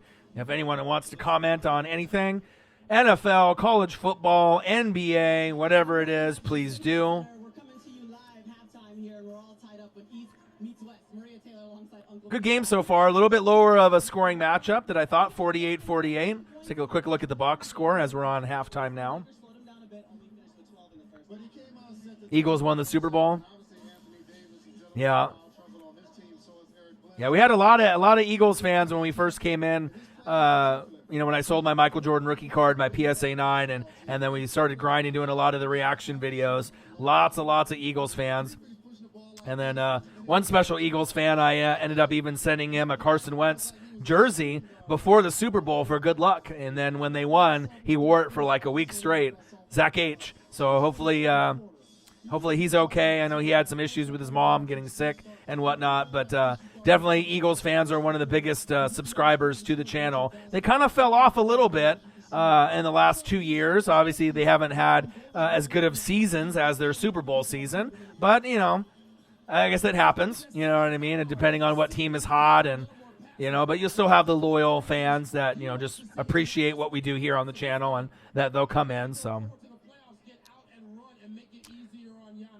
Jimmy tore up the number 1 defense in the Jags. Yeah, we've done a lot of videos, and all of them are one take, believe it or not. A lot of people go through 10 takes, 15 takes. Every video that me and Marcus do is literally one take, and I think we're at that 850, 900 video, around that range. So we're getting closer and closer to 1,000 videos, and I think how long that is. That's a lot of live streams. That's a lot of reaction videos, a lot of dedication, a lot of time. We started the channel in 2013, but we didn't really start recording regularly until 2017. And it's nice, to see the growth that we've had, but I'm still not satisfied. We've been trying to get to this 20K hump for quite some time. If just YouTube would just promote us a little bit more, instead of just going for those big channels like Ninja and the gaming channels and some of these like celebrities or people just being ignorant, and just doing stupid shit on YouTube and people getting the views. But, I know we got a good product here, and I'll keep grinding no matter what, and I know eventually we'll get there. So it'll be sweeter for us once we do, so. Bought a Foles jersey with a Super Bowl patch like a week before the game even happened. Yeah. Yeah, and I win the prediction video too. I did predict the Eagles would win and they would win big by about like 9 or 10 or more, and they did. I had a good kind of feeling about the game. Better O-line, better D-line, 4 horsemen at running back. I had a feeling. And like I said, I'm not going to be right all the time with the predictions, but I feel with the research and the reading and the tape that I watch in championship games, as far as like NBA Finals, who the champ's going to be at the end, MLB, Super Bowl. I'm usually college football, the Natty. I usually feel I'm sitting around 70 to 80%, as far as predicting the winners most of the time. So, Kyle, what to do, my guy? I guess I have. I've been watching the XFL. I haven't been watching it as much as maybe some of the other people, that I've been watching. But I've obviously been watching, PJ Tucker and, the Roughnecks on Houston and a few other the teams that are out there. They've been losing ratings a little bit the last few weeks, but when we don't have any NFL to watch, it's kind of nice to be able to, just flip on Fox or, ESPN or ABC. And to be able to watch, a few of the games. Some of the teams aren't scoring enough points, so I think that's why they're losing some of the ratings. But when you have certain players out there, PJ Walker and a few others, that can really make a name for themselves that carry the league, then it's nice to be able to watch those type of guys kind of carry the XFL. And I'll try to do some live streams or reaction videos to it, depending on if we have enough fans that want to see that type of material. So Pats, Chiefs, Saints, Eagles. Definitely happy to see the Eagles. Yeah, and then like I said, and they're going to be a team that's going to be always competing with the Cowboys and Redskins, for the NFC East. And you don't have to win a whole lot of games to be a champ in the NFC East. I mean, you can win literally 9 or 10 and be the division winner. Not like some divisions where you have to win 11, 12, 13, 14. So it's always one of those kind of like black and blue divisions, kind of like the AFC North, where you just beat each other up. So free for 72. What you do is up to you. J.J. Trilla, what kind of talent can drop to 17? D-line prospects. Young Nola, my boy. That's a good question. I can take a kind of Xavier McKinney, obviously the safety. You know, there's going to be a kind of a few. But I can kind of go over. Because I don't think they're going to go for D-line, bro. I really don't. I don't think they're going to go that route. So let's take a look here.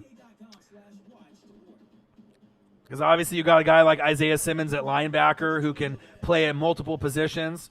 Clavon Chason, obviously he's at, most people have him projected to like 10 to 12. He's at 10 in this mock draft for the Falcons. Derek Brown, D-tackle from Auburn, is really nice. So you might be in the mix for him, but you probably would have to trade up if you're trying to go for that for the Cowboys, but they don't really need that position really. But Derek Brown from Auburn, D-tackle, is amazing. They have him projected to go to the Colts. Javon Kinlaw, D-tackle from South Carolina, is sitting at 16. See, this is where I'm kind of thinking. C.J. Henderson, corner from Florida, that's going to be someone that you're going to be looking at.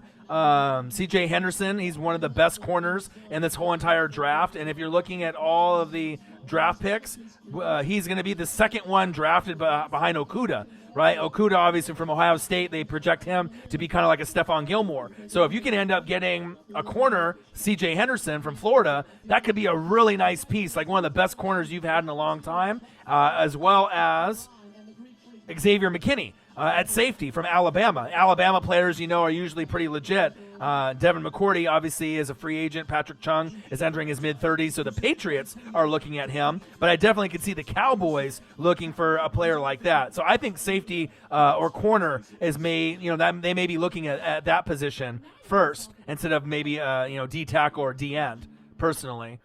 Ross Blacklock, D-tackle from TCU. That's around 27. Let's see here if there's any other guys that I'm looking at that could possibly slide. Trayvon Diggs, corner from Alabama, around 25. Obviously, McKinney is going to be probably more than likely the first safety taken off the board. But, so Javon Kinlaw, D-tackle, and then Derek Brown. I mean, obviously, if you're looking for a player that is a big-name guy that's going to make big plays, it would probably be Derek Brown, but I don't know if Derek Brown's going to be sitting at 13. Derek Brown might be a guy from Auburn, D-tackle, that could be picked in the top 10. He's that talented. So that might be the best value based on where you're picking, but you probably would have to trade up a couple spots to be able to get a guy like that. He's probably the best one that's sitting between 10 and 17 or 10 and 18, in my opinion. So we'll have to kind of wait and see. Young Nola in the building. How do you think Joe Burrow and Tua Tagovailoa would do in the NFL? I think that they'll have some growing pains. It'll depend on where they go, and who's coaching them, what weapons they have around them. But I think that they'll do well. I think that they'll be able to make a name for themselves if Burrow ends up going to the Bengals. I think that would be great. If Burrow goes to the Redskins, I could see that happening. I could see Tua going to the Redskins or the Dolphins or the Chargers. Justin Herbert as well. You could throw him in the mix. Jordan Love could be another guy. Those four guys could make names for themselves, as well as next year in Trevor Lawrence. That's who I'm really looking forward to seeing what he's going to do, and more than likely he'll be the first pick in the draft next year. But I think Joe Burrow and Tua will be great. I don't know if they'll be great right away. You're probably going to have growing pains like Baker Mayfield did and Sam Darnold did, especially if you go to a team like the Bengals that doesn't have an O-line, doesn't have a defense, all their weapons on offense.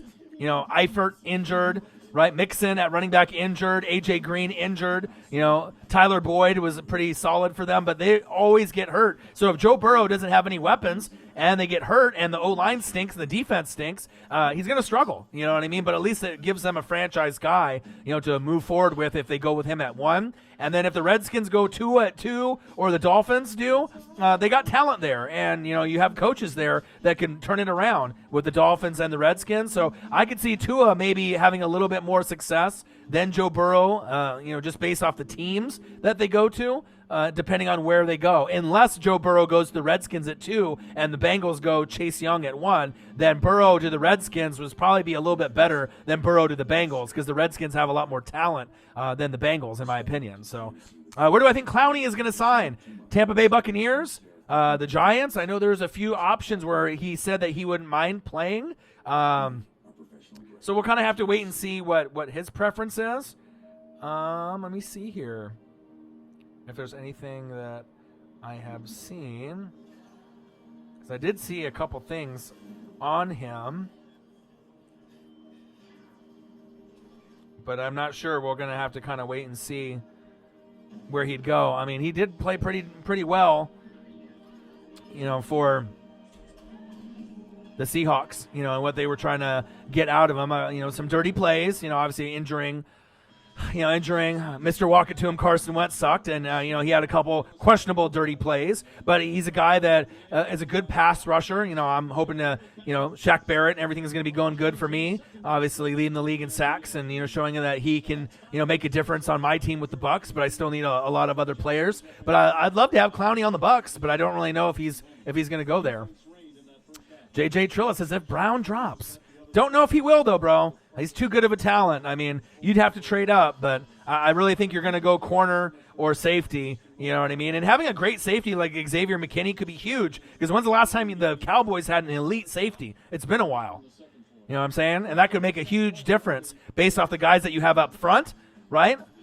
And the guys that you have at linebacker. You just need that help on the back end in the corners. So, young Nola. So, obviously, you got to look at quarterback. You're going to have to look at cornerback, right? And you're going to have to look at wide receiver. So, obviously, a lot of people were obviously talking Jefferson. They were thinking that would be a good spot, from LSU wide receiver. But you also got to be able to think about the future. If Teddy Two Gloves is off and going to a different team, Taysom Hill, you hopefully get him, back in the building. But it's really going to depend on what they decide to do at that spot. But let's take a look to see based off position, because you're picking at 24. So at 24, Justin Jefferson, you're going to be looking at more than likely some type of wide receiver at that spot. But offensive line is kind of a concern for me too, just because that was a big problem in my opinion, especially in the playoffs when you saw the Vikings when they beat the Saints, which should have never happened. Andrews Pete was a liability, but the offensive line needs to be added to. You need some more help there because you didn't have enough time for Drew to make the plays, based off the offensive line play. But I'm not sure if there's going to be a good enough offensive lineman to pick at that spot at 24. Brandon Ayuk, wide receiver from Arizona State. Justin Jefferson from LSU, wide receiver. So more than likely for the first round pick, it's going to be a wide receiver. And there's a lot of wide receivers that are going to be available. So there might be already 4 or 5 taken off the board by the time you pick. But if you do end up getting one, at that point, it's going to be a good one. And you can pair him up with Michael Thomas. Can't guard Mike. So, but quarterback, cornerback, wide receiver, offensive line, those are going to be the ones Saints should be looking at. They may not be looking at offensive line as much as they should, but quarterback, cornerback, quarterback, and wide receiver definitely. Who is better, LeBron, Giannis, Harden, or Westbrook, or Damian Lillard? Well, they all play different positions. So, obviously Giannis is in his prime. LeBron is doing, off the glass, is doing amazing things, like leading the league in assists at this late in his career. I wouldn't put Lillard, Westbrook, or Harden in that category. Probably Giannis and then LeBron. But there's a lot of other guys in the league. When KD's healthy and he comes back, he's going to be right up there as well. How do I think LSU is going to do this year? They're going to obviously have to replace Joe Burrow and have a lot of pieces that they're going to have to replace, like Grant Delpit and a few others, on defense as well. But as long as they recruit well, which I know they will, they should be great. They should be competing right with Alabama and Ohio State and Clemson. So I would assume they may not be as good as this amazing team that we saw this year, but they should still be in the mix as a top 10 team, and then at some point a top 5 team, I would assume, at some point in the season. So you're just going to have to see the recruiting, who they have at quarterback, because that was the main thing for LSU. They never were really great because they always had guys like Jamarcus Russell and Zach Mettenberger. You never really had an elite quarterback until Joe Burrow came. So if you can get an elite quarterback or one of the better quarterbacks in college football, they always have a good defense. They always have good running backs, wide receivers, corners, safeties, linebackers, pass rushers. They always have talent all the time. It's just a matter of can they have a stud quarterback, get recruited and come there to follow in Joe Burrow's footsteps, and that's big facts. Do you think the Bills win the division if Brady leaves? They have a great chance to be able to win the division. If not, wild card, for many years to come, because I don't think, the other teams or the Jets and, are that close anytime soon. We already know with that division, the AFC East, it's very top heavy there. But I definitely think that the Bills could win the division when Brady leaves, but it depends on who the quarterback is when Brady leaves. Because if it ends up being like a Jameis Winston or a Marcus Mariota or, maybe they draft one, like maybe a Justin Herbert and they trade up. I mean, it just depends on who the QB is going to be. And if they can retool the offensive line, the running backs, and the defense. But it's coming. It's definitely coming soon where the Bills at some point in the next 3 years will win the division. And then they may have a couple years in a row where they can do it. But it's up to Josh Allen to be able to grow as a quarterback and not turn over the ball so damn much. And if he can grow and do a better skilled quarterback that doesn't turn the ball over, I definitely could see the Bills making, alley-oop, LeBron to Anthony Davis. So we'll have to kind of see. But I like where the Bills are going. Their trajectory it's going up. It's looking nice. I always love watching the Bills. Jerry Jones making a splash in the draft. That'll be a first. I can see them moving up to 12-16. Yeah, I mean, if you want to get, like I said, if you want to get who you want to get, like a D tackle or DN, then Derek Brown is going to be the best one from Auburn. Go watch some tape on him. But if you really want to watch tape, you should watch tape on C.J. Henderson and Xavier McKinney. C.J. from 57-55 Lakers. But C.J. Henderson from Florida, if you watch highlights on him, you'll be impressed. Really solid. Besides Okudah, he's the second best corner. And you know how important it is to have good corners in this league, in this passing league that we're in, right?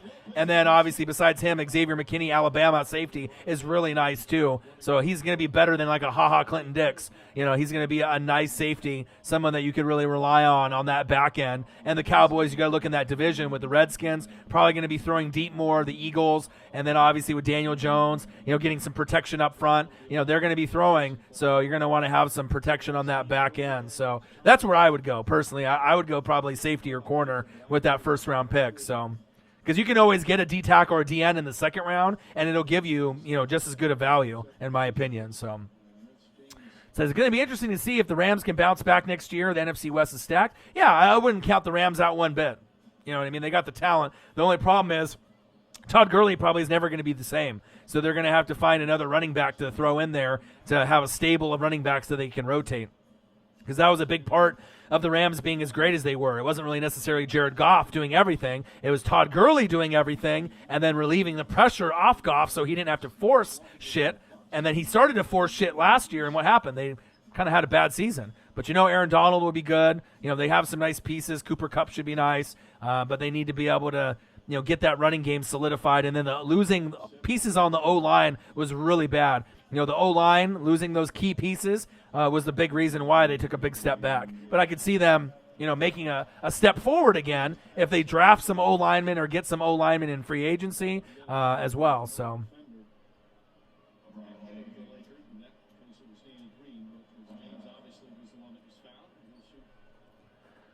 yeah, Justin Jefferson could be a nice piece. But you're definitely going to get a wide receiver more than likely in the first round unless they make a splash and they do something different for the Saints. Miles Brennan will be the next QB at LSU. I went to high school with him and played ball with him. I think he'll do pretty well. Yeah, I'll have to look up some tape of him and see where it goes. I mean, obviously, we'll have to look at Joe Burrow and and how he goes. First or second pick. More than likely. But who never knows? You never know. Maybe Burrow or Tua, maybe they'll slide a little bit. We don't really know.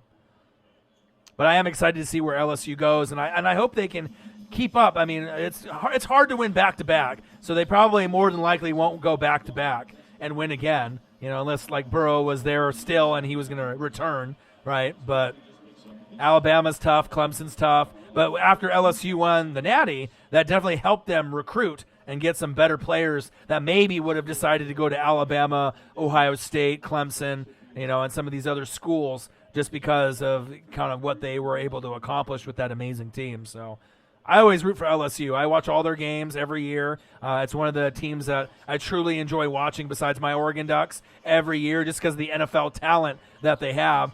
And a lot of the LSU guys end up going to, teams like my Tampa Bay Buccaneers, like Devin White. So I'm always paying attention. LeBron with a fadeaway right in front of Jay-Z. Jigga man. 61-55 Lakers. Lakers with 11 straight. All right, LeBron, I see you.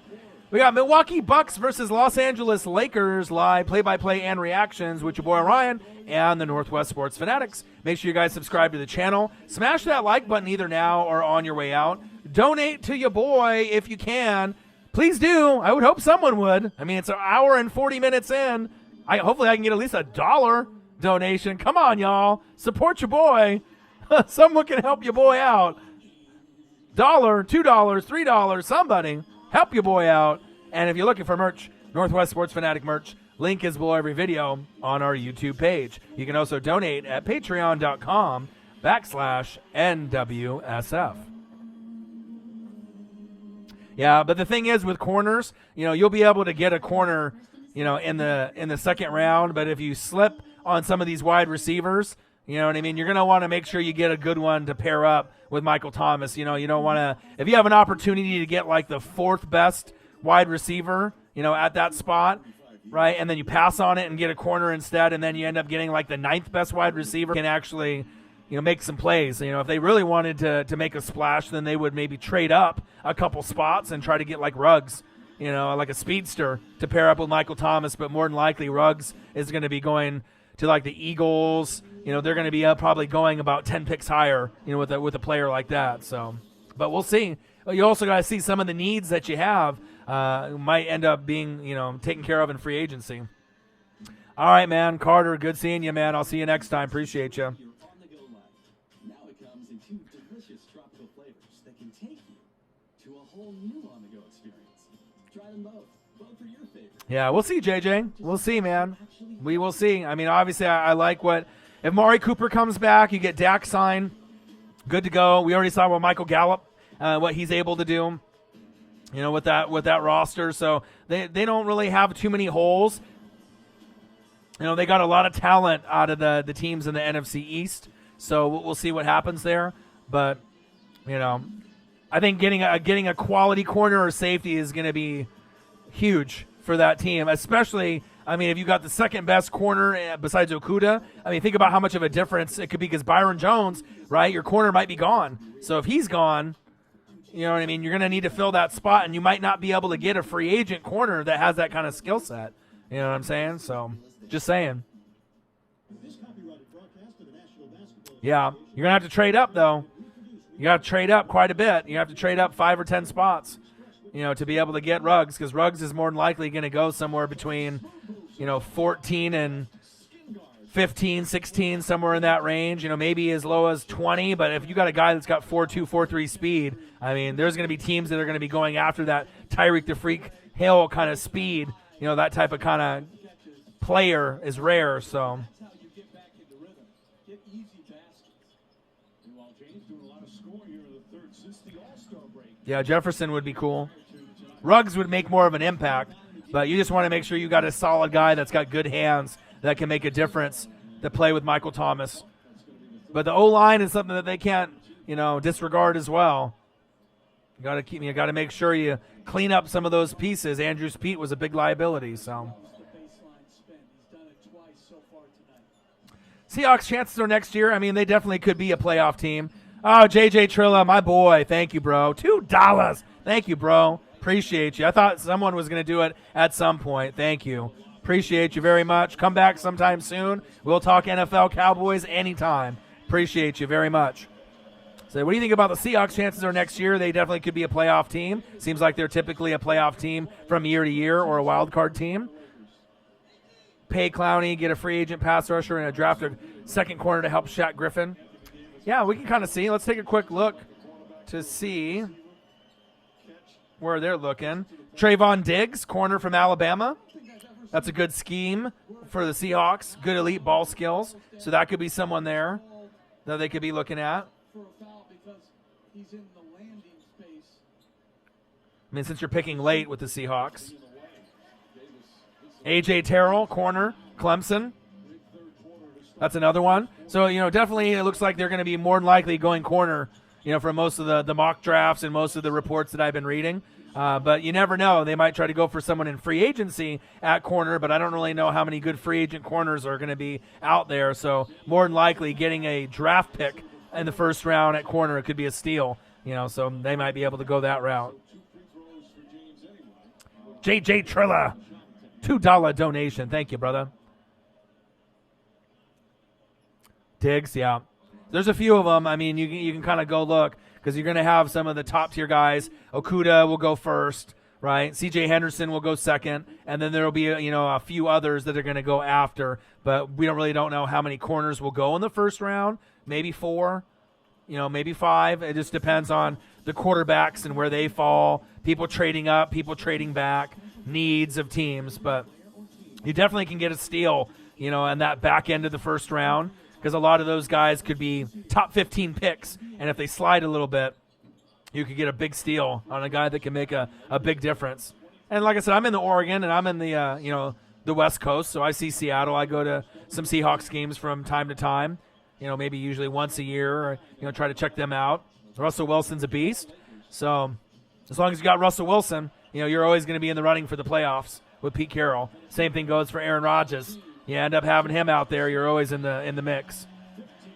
Young Nola. Yeah, the draft is next month. I'm excited. I'll try to do a live stream for day 1 for the first round and day 2 for rounds 2 and 3.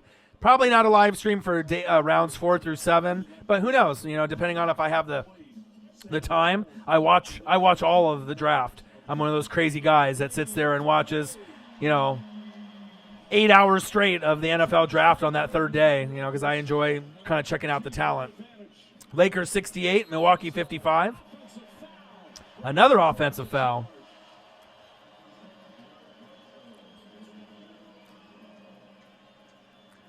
Yeah. Jalen from TCU. Yeah, the thing is, they're going to go for a bigger name, maybe someone with size, that can have some separation, And like I said, they may trade up a couple spots if they see another guy on their radar that they really like. I don't think they necessarily will go for, the future quarterback of their team, unless a guy like Jordan Love is still sitting there late. If he doesn't get picked within the first, 15 picks, if he somehow slides, they could go for a guy like that. They kind of call him a poor man's Mahomes. He's very versatile because it's going to be pretty much, Joe Burrow, Tua Tagovailoa, Justin Herbert, and Jordan Love. Those are going to be the guys, unless they decide to go for like a Jacob Eason or a different type of quarterback late in the first round. So it'll be interesting. But going for wide receiver for the Saints in the first round would make sense. You live in Washington, lived in Seattle for 12 years, moved to Tri-Cities. And you always trade your first-round pick. Yeah, they do. That's true. I'm in Oregon, so I'm right next to you. I get it, man. I get it. But Pete Carroll's good at, trying to, and Schneider, trying to, accumulate picks. Sometimes you can get steals in the second, third, and fourth round. So we'll see if they end up keeping that first-round pick or maybe trading back to get, 2 second-round picks, in a third rounder or whatever they decide to do. It just depends on the value. Another offensive foul. Wow. But they've been pretty good at drafting the last few years, you know what I mean? Sometimes they have some questionable pieces that they pick up. But like I said, as long as you got Russell Wilson, you're always in the mix. Calvin Griffin in the building. What to do, my guy? We got a great game right now. Lakers, Bucks. Milwaukee Bucks versus Los Angeles Lakers live play-by-play and reactions with your boy Ryan and the Northwest Sports Fanatics. Make sure you guys subscribe to the channel. Smash that like button either now or on your way out. Donate to your boy like JJ Trilla did. Please do. I need it. And if you're looking for merch, Northwest Sports Fanatic merch, link is below every video on our YouTube page. You can also donate at patreon.com/NWSF. Lakers 70, Bucks 60, 5:24 left in the third quarter. I became a Bucks fan because even though I live in Oregon, I was a Niner fan as a kid. You know, I was really young. Joe Montana, Jerry Rice, you know, Dion in '94, Steve Young, Roger Craig, Tom Rathman. You know, those were Merton Hanks. You know, those were kind of my guys, right? But I'm a defensive guy. I'm not a guy that just likes quarterbacks and running backs and wide receivers like most. My guys are linebackers, D tackles, D ends, corners, safeties, offensive linemen. Those are the type of guys that I like first, which is rare, you know, for our, you know, obviously me being a fan. So, you know, those Lawrence Taylors, the Brian Urlachers, the Derek Brooks. So when in '95, right, when Derek Brooks and Warren Sapp got drafted and they already had John Lynch, those were my guys. Decleating, hard hitters, guys that have a knack for the football, you know, guys that can hurt you, guys that can pick six, guys that are just wreak havoc, you know, Hall of Fame talent, Simeon Rice, Mike Allstott, like those were my type of guys. So that's why I became a Tampa Bay fan in '95 when I was 13. And if I wasn't a Tampa Bay fan and I liked offense, like most people do, I would have been a San Francisco 49er fan just because of my love of Montana and Rice and Steve Young and Roger Craig, Dion in '94, those type of guys. But, you know, and then even though I knew when Tampa Bay went to the Super Bowl and they had their run with Dungy and Gruden that they may never, ever get back there again, but you stick with your team, you know what I mean? Mariners, I met Ken Griffey Jr. in '89, his rookie year, got his autograph, met his dad. I've stuck with him since. You know, they're a horrible team. Buccaneers are a horrible team. Blazers typically are average, even though they made the West Finals and got swept last year, but typically not the of a team. You don't bandwagon and you stick with them. So that's my story, Kyle. So maybe you have a better understanding. And then Marcus, obviously, the partner in crime on the channel is from D.C., so that's why he represents just all the D.C. teams, the Wizards, Redskins, the Capitals, Nationals. Those are his teams. Yeah, young Nola, wide receiver. Jefferson from LSU would make sense. So it's going to be more than likely a wide receiver. Where do I think the Brady is going to end up? Probably going back to New England. I mean, I can't really see him going anywhere else. I mean, because if you end up going to the Raiders or Chargers, you're going to have to get back past Mahomes. That ain't going to happen. You know? So if Brady wants to be able to win, there's the rumor of him going to San Francisco for Jimmy G, but I don't necessarily know if that's going to happen, even though Brady grew up like me as a young boy rooting for the Niners and Joe Montana and Jerry Rice. That was his favorite team growing up in California. But, you know, New England would be the best spot for him, but I think he wants to prove that he can win somewhere else, and I think Belichick wants to prove that he can win without Brady, but it all depends on if they can put egos aside and just play together with Josh McDaniels still calling the plays. So Ed Reed, Troy Polamalu, you know what I mean? I love those guys. I love safeties, corners. Yeah, Demario Davis is one of my favorite players in the league. Yeah, I'm a Tampa Bay Buccaneer fan, but I'm a fan of the league. You know what I mean? If you watched this channel earlier in the year, I did pretty much every Saints game, every Saints reaction, live stream as I could. I was very shocked, but that's why the Pro Bowl doesn't mean shit. All Pro means more, and that's what he got. But it shows you the Pro Bowl is a joke. That shit don't even matter. They don't even pick the right players in that. Same thing with the All-Star game. I mean, the only one that really gets it right is probably MLB for their All-Star weekend with the Home Run Derby and their All-Stars. They do it the right way. NFL and NBA is a joke to me on the process they pick the players. I love Demario Davis, in my opinion, a.k.a. the nickname that I gave him, the glue, because he's the one that holds everything together for the Saints on defense. Ed Reed, yep. Yeah, I love the Mariners, man. I always go for their bobblehead days.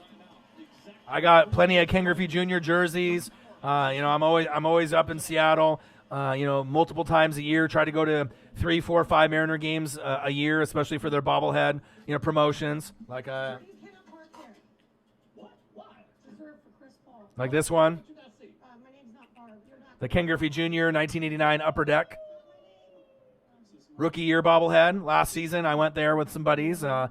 Usually, I go, pretty often. Edgar Martinez Hall of Fame weekend. I went and got that bobblehead as well. Anytime there's collectibles like that, because I'm a big toy collector and bobblehead collector, I'm always, going to get the pops and things like that. Not really big into the pops as much as other people, but I definitely like the bobbleheads. When they do those promotions. So. Yeah, Mariners are garbage, but it's always fun to watch them in person. And then a couple years ago, when they had the last year at T-Mobile, I went with my dad to the Dodgers when they came for a 3-game set. My dad's been a Dodger fan since the 50s, and I ended up getting a foul ball. And on TV, I still have it on my phone and on my DVR. I was in the first inning, and I ended up, Kiki Hernandez was up and hit a foul ball towards first base, and I ended up getting a foul ball, and I still have it. So it's really, takes your fan level and your fandom to another level when you get like a home run ball or a foul ball at a game.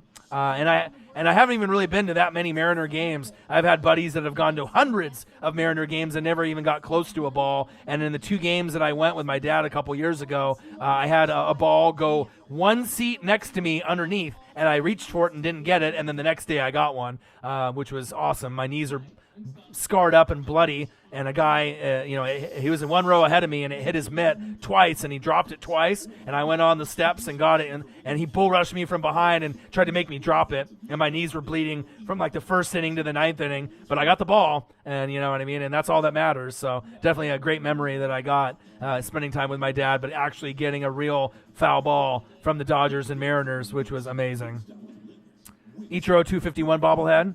Nice. That's awesome, man. The only cool bobblehead that they have for this upcoming season, they have Seager, they have Marco, coming up, but the best one is going to be in August. They have a Ken Griffey Jr., Ken Griffey Sr. dual bobblehead where it's going to have 2 guys in the bobble. I'm definitely going for that one. I don't really care as much for the Seager or the Marco. I mean, I'll probably go and get those ones as well just to add to my collection with the ones that I have. James Paxton with the eagle on his shoulder, I got that one. Edgar Martinez Hall of Fame one, I got that one. So I usually have quite a few of the Mariner bobbleheads. But, the Ken Griffey Jr., Ken Griffey Sr. dual bobblehead, probably when they played together in 90 on the same team there. I'm definitely going to go pick up that one in August. That's definitely really the only good one this year. I was hoping for a Randy Johnson or Ichiro bobblehead this season, but I guess that's not in the cards. But I already got the Edgar Martinez one last year, so I'm really wanting a Randy Johnson. I mean, I'm really hoping in the next 2 years or that they do one, but who knows? Hopefully at some point that they do it. So. And then when Ichiro makes the Hall of Fame and he has his Hall of Fame weekend, I'm going to go probably for that whole weekend, get the Ichiro gloves, Ichiro bobble, Ichiro pop, Ichiro street sign, whatever their giveaways are going to be for that 2 or 3 game stretch. That's going to be one of the biggest days for Mariner fans and Mariner history for the, another member to make the Hall of Fame to join Griffey and Edgar, up in the Hall of Fame. So I'm waiting for that. Yeah, but I peeked ahead at the schedule to look at all the bobbleheads and the pops. Not that great of a selection this season, but, if they really wanted to have some hype, they should have did like Kelenic, the new up-and-coming prospect. If you were going to do a bobble, do him. You know what I mean? Then I'll go for that. You know what I mean? But it is what it is. Maybe we'll have to wait till next year until maybe he breaks out this year and has a great year, and then they'll do one the following year, more than likely. At least I hope so, because we're not going to have too many good players. But he's probably the one that the fans are going to get up for the most. Jared Kelenic. 83-70 Lakers. A couple minutes left in the third quarter. Nice layup. Lakers pouring it on after the Bucks dominated it in the first quarter. It was tied at halftime, I believe at 48-48. And it shows you the Lakers at home are tough. They can win it all this season. DiVincenzo with 3.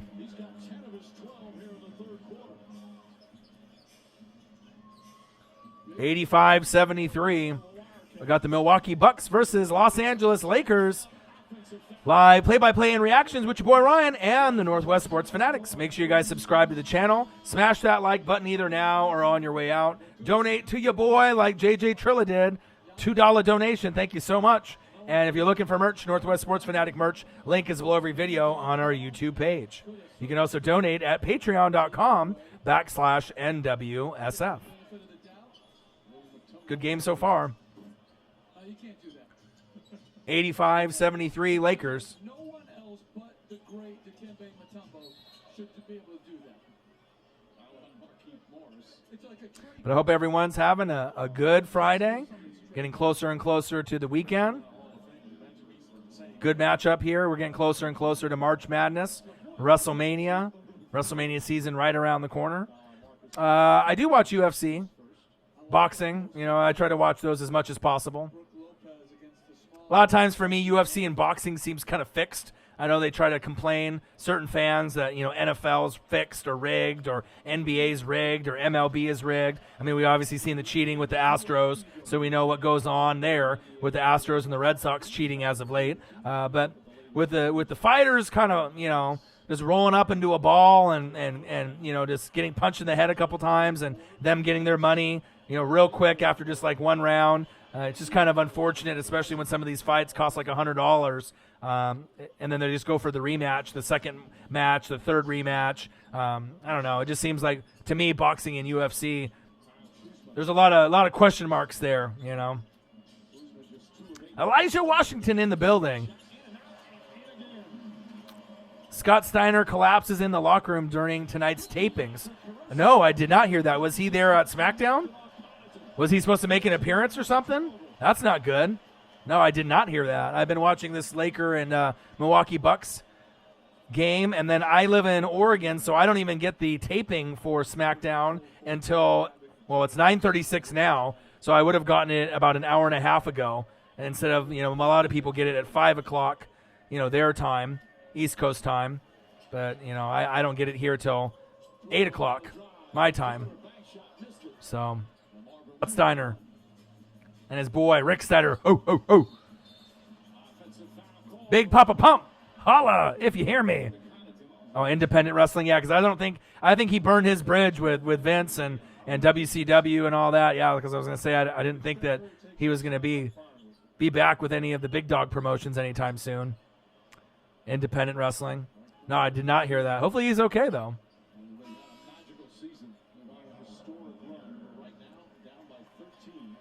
87-74, Lakers. They've had 15 games that they've never trailed. 36 of their 62 games they've won by double figures. 53-9 overall. A chance for 70 wins. All right, let's see if the Bucks can get this to 10 or close to before the third quarter ends.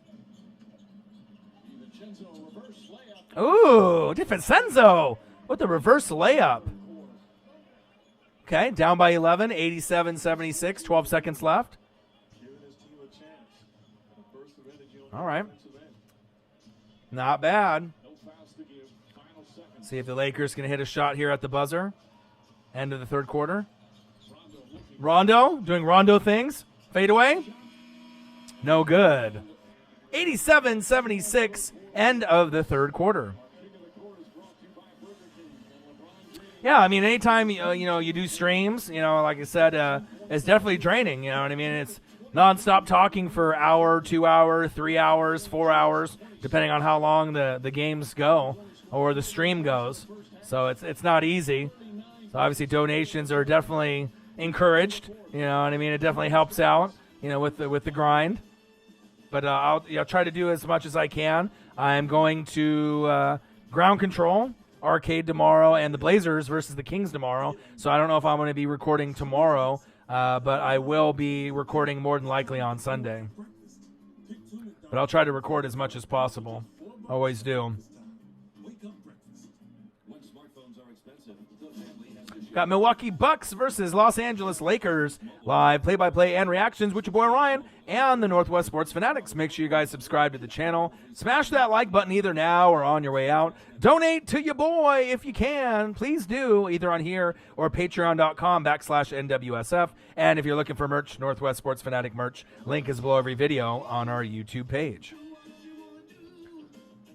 We'll have to see if the Bucks can make a run here towards the end of the game. One final quarter to see if they can get the push. See if there's any new breaking news. See if there's any new sport news. You subscribe to the channel. Appreciate that, Jalen. We're getting closer and closer to 20,000 subscribers. So it's just a matter of if we can get people to support, tell your friends, family, anyone that loves sports. We just need people to help support us. YouTube ain't going to help us, and support us anymore. So. Who, Marcus? My brother? My brother from another mother? I don't know. It depends. He's got his daughter today, so he'll try to maybe come through sometime next week, maybe Sunday, Monday, Tuesday, somewhere in there, hopefully. So maybe he'll be able to do a recording with me. Joakim Noah to the Clippers. Same news for Taysom Hill. Saints plan on using a first-round tender. Not really anything new there. Let's go to NFL, see if there's anything else there. I finally figured out what car to get. Now. I might. We'll see. It depends if I have time to do it tomorrow. What's that? Car Gurus. Color? Silver. Car Gurus? Yeah, no new news really on the NFL side as well. Start doing the reading. Ooh, I'm beat. Let's do it your way then. I'm going to go to Twitter, see if there's anything new there. That's where usually you can find all the breaking stuff on Twitter. Let's see. Anything new?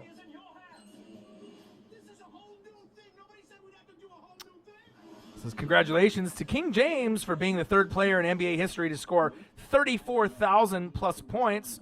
LeBron, third place all time at 34,000 plus. Karl Malone at 36,928 at number 2. And number 1, Kareem Abdul-Jabbar, 38,387 in the regular season. That's awesome. LeBron has definitely had a long, long career. And then coincidentally, all 3 players played on the Lakers at some point in their career. Coincidence? I think not. Kobe White on the Bulls in the last 7 games has been on a tear, 28-4-4. That's good to see. Oh yeah, Luka and John Morant were going at it today. I'll definitely have to see some highlights of that after this is over. Aaron Baines from the Suns beating the Blazers. 37 points. Get out of here. 16 boards. Career high. Come on. Guy never plays that good. How the hell did that happen? All right. 87-76 Lakers. Let's see if LeBron can take over. Air ball for LeBron right there. Bucks only down by 11. They started off so strong in the first quarter, and then kind of flatlined in the third quarter. At halftime, it was all tied at 48 all. But it shows you how the Lakers can explode in the third quarter and the second half in general. Nice steal. King James still balling at his old age, trying to bring the Los Angeles Lakers another championship. Doing it for Kobe. Appreciate that, Jalen. Yeah, but we'll do, NFL, college football, college basketball, NBA, MLB, WWE, AEW, pretty much anything and everything. Rugby, soccer. We pretty much do it all on this channel, so I try to grind as much as I possibly can. 87-76 Lakers. Nice layup by LeBron. 89-76. 10:45 left in the fourth quarter.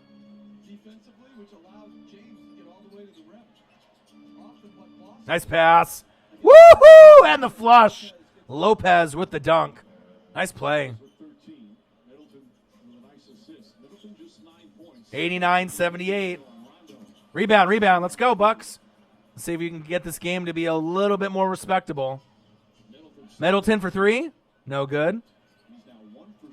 Yeah, he's off, man. Go. Rondo with a wild layup. Come on, Milwaukee. Pat Connaughton right at Dwight Howard. Going to the free throw line. Let's see if he can get some free throws. Milwaukee Bucks versus Los Angeles Lakers. Live play-by-play and reactions with your boy Ryan and the Northwest Sports Fanatics. If you have anything you want to talk about, just drop it in the chat. Let me know. We can talk NFL, college football, NFL draft, NBA, wrestling, whatever you like. I engage all the fans. Anytime we do a live stream, I don't leave anybody behind. Boston, others may have done it before, but this is just good offense against that deep drop. Nice play by LeBron with the replay. Because of Howard's ability to engage him with contact. I'll be watching a lot of baseball this weekend as well, since we're going into the regular season in just a couple weeks. It's an exciting time if you are a baseball fan, just to get a little bit of that in, to get ready for the regular season. March Madness is around the corner as well, which will be exciting. There's no real clear-cut number one team in college basketball this season, so it's up for grabs to see who will win the championship. I'm ready. Always a fun time of year for March Madness in the brackets.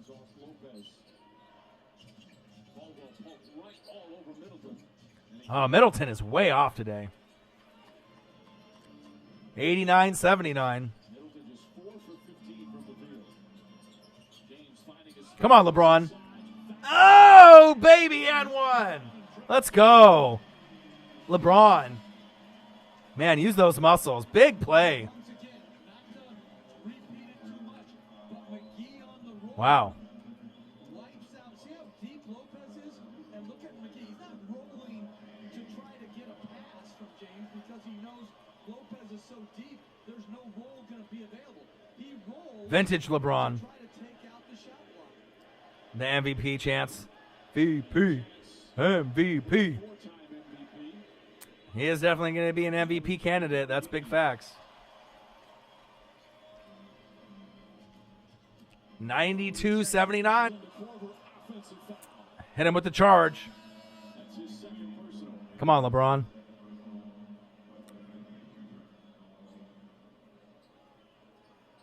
Whoever steps in and draws it. Carver's been just returns when bothered by a bad back this season. Takes a hard shot. That can't be good for your back. No.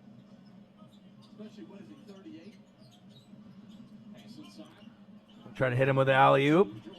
Come on, Giannis. He's just getting crushed out there. So many fouls. Crazy.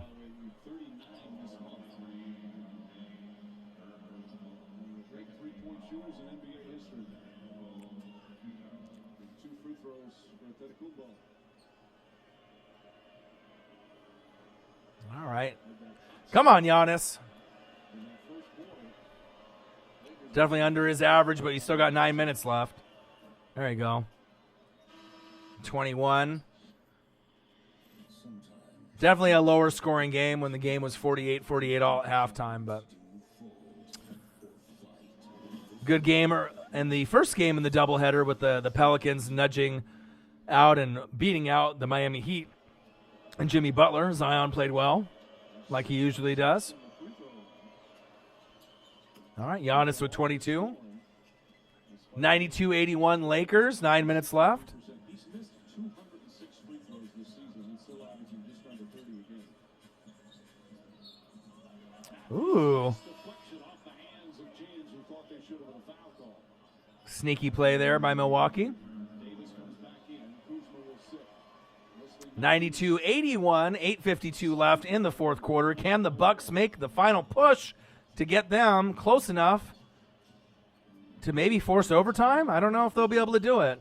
With an 11-point lead. Middleton, dangerous pass. Sloppy pass. Let's give it to Giannis. Get the fuck out of the way. Another spin. Falling away. Jones Nope. short. Bad shot. Nice board. All right, LeBron, let's see what you got. Oh, wide open for three. In and out. Come on, Milwaukee. Don't get tired on me now.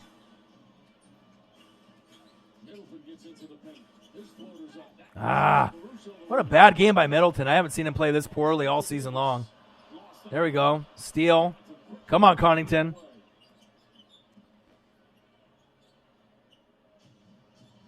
It's like Giannis 1-on-5 out there. spinning against McGee. Tough fall away. There we go. 92-83 Lakers. Come on, baby. Figured this game would be really high scoring, but more of a defensive battle in this game. Another miss by the Lakers. Let's see if the Bucks can add on to their total. Nice pass. There we go. Swing it. Ooh, in and out. 7:25 left. 92-83 Lakers. LeBron draws the foul, going to the free throw line. Got the Milwaukee Bucks and Los Angeles Lakers live play-by-play and reactions with your boy Ryan and the Northwest Sports Fanatics. Make sure you guys subscribe to the channel. Smash that like button either now or on your way out. Donate to your boy if you can, either now or on patreon.com/NWSF. And if you're looking for merch, Northwest Sports Fanatic merch, link is below every video on our YouTube page. And one of the differences is MVP chance. James is used to playing big. You can hear him in the crowd. Giannis averages just a little under 31 minutes a game. Right now, he's at 29. And they've had so many blowouts that he hasn't had to All right, 93-83. Let's see if they can extend the lead to 11. LeBron on the line. close, hard-fought games. Giannis has had 4 games. Ooh, and it just rolls in. 94-83. Lakers.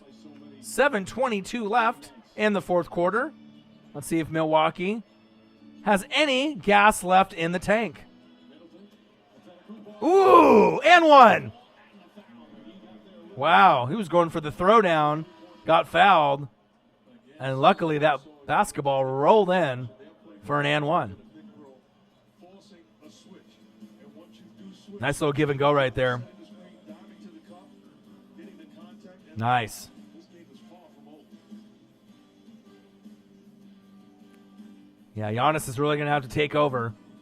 Not only in this game, but if they end up wanting to be champions, which I don't think that they'll be able to really do it this season, though he's going to have his Kawhi Leonard kind of moment. And who knows, maybe he'll be able to get hot at the right time, if they get there. But the West is really deep. Doesn't really matter if it's the Lakers or the Clippers or the Nuggets. It's going to be really tough to beat the Western Conference team in the NBA Finals. That's big facts. Here's the deal. There's no replacing the real Chris Paul, just like there's no replacing State Farm. Man, what happened? I'm the new Chris Paul. You want the real deal? Like a good neighbor. State Farm is there. He asked college kids if they would get up early for a Burger King for sandwich. No, it's too early for Burger King. Shut up. It's never too early for Burger King. Definitely worth waking up for. Young Nola, what to do, my guy? 2 doubles for $5. Your way, way better. Saints, he says. Your boy's grinding, man. You know what I mean? Sometimes that's what you got to do, Sometimes one person in the chat, 2 people, 3 people, 5 people, 10 people. You know what I mean? Sometimes the people are there. Sometimes the people are not there. Sometimes the donations are there. Sometimes the donations aren't there. You know what I mean? So sometimes you get the views on the mixtape. Sometimes you don't. You know what I mean? But you just got to keep grinding, keep believing, keep putting in the hard work, and then good things will happen. Never can get discouraged. You got to keep going, man, no matter what, I know other people would get discouraged. You know what I mean? They would either just end the stream or, a lot of fakes, man. A lot of fakes, a lot of snakes. Big facts, man. But it's all about, perfecting your craft and showing the effort and the grind. People see it. You may not be able to get all the people that, that show the love that you would like or donate or, listen to your stuff or, watch me, or me and Marcus, but Brandon, I appreciate that, man. And like I said, it all depends on the person, the energy, the sound, the voice. Just got to keep it moving, man. And like I said, there's certain streams, the donations are crazy. You'll get $100, $200, $300, $400, and other times you'll have ones like today, $2. Commentary and the TV are synced. Good. That's great. That's always good when we're linked up at the same time. So I'm not behind or there's no lag.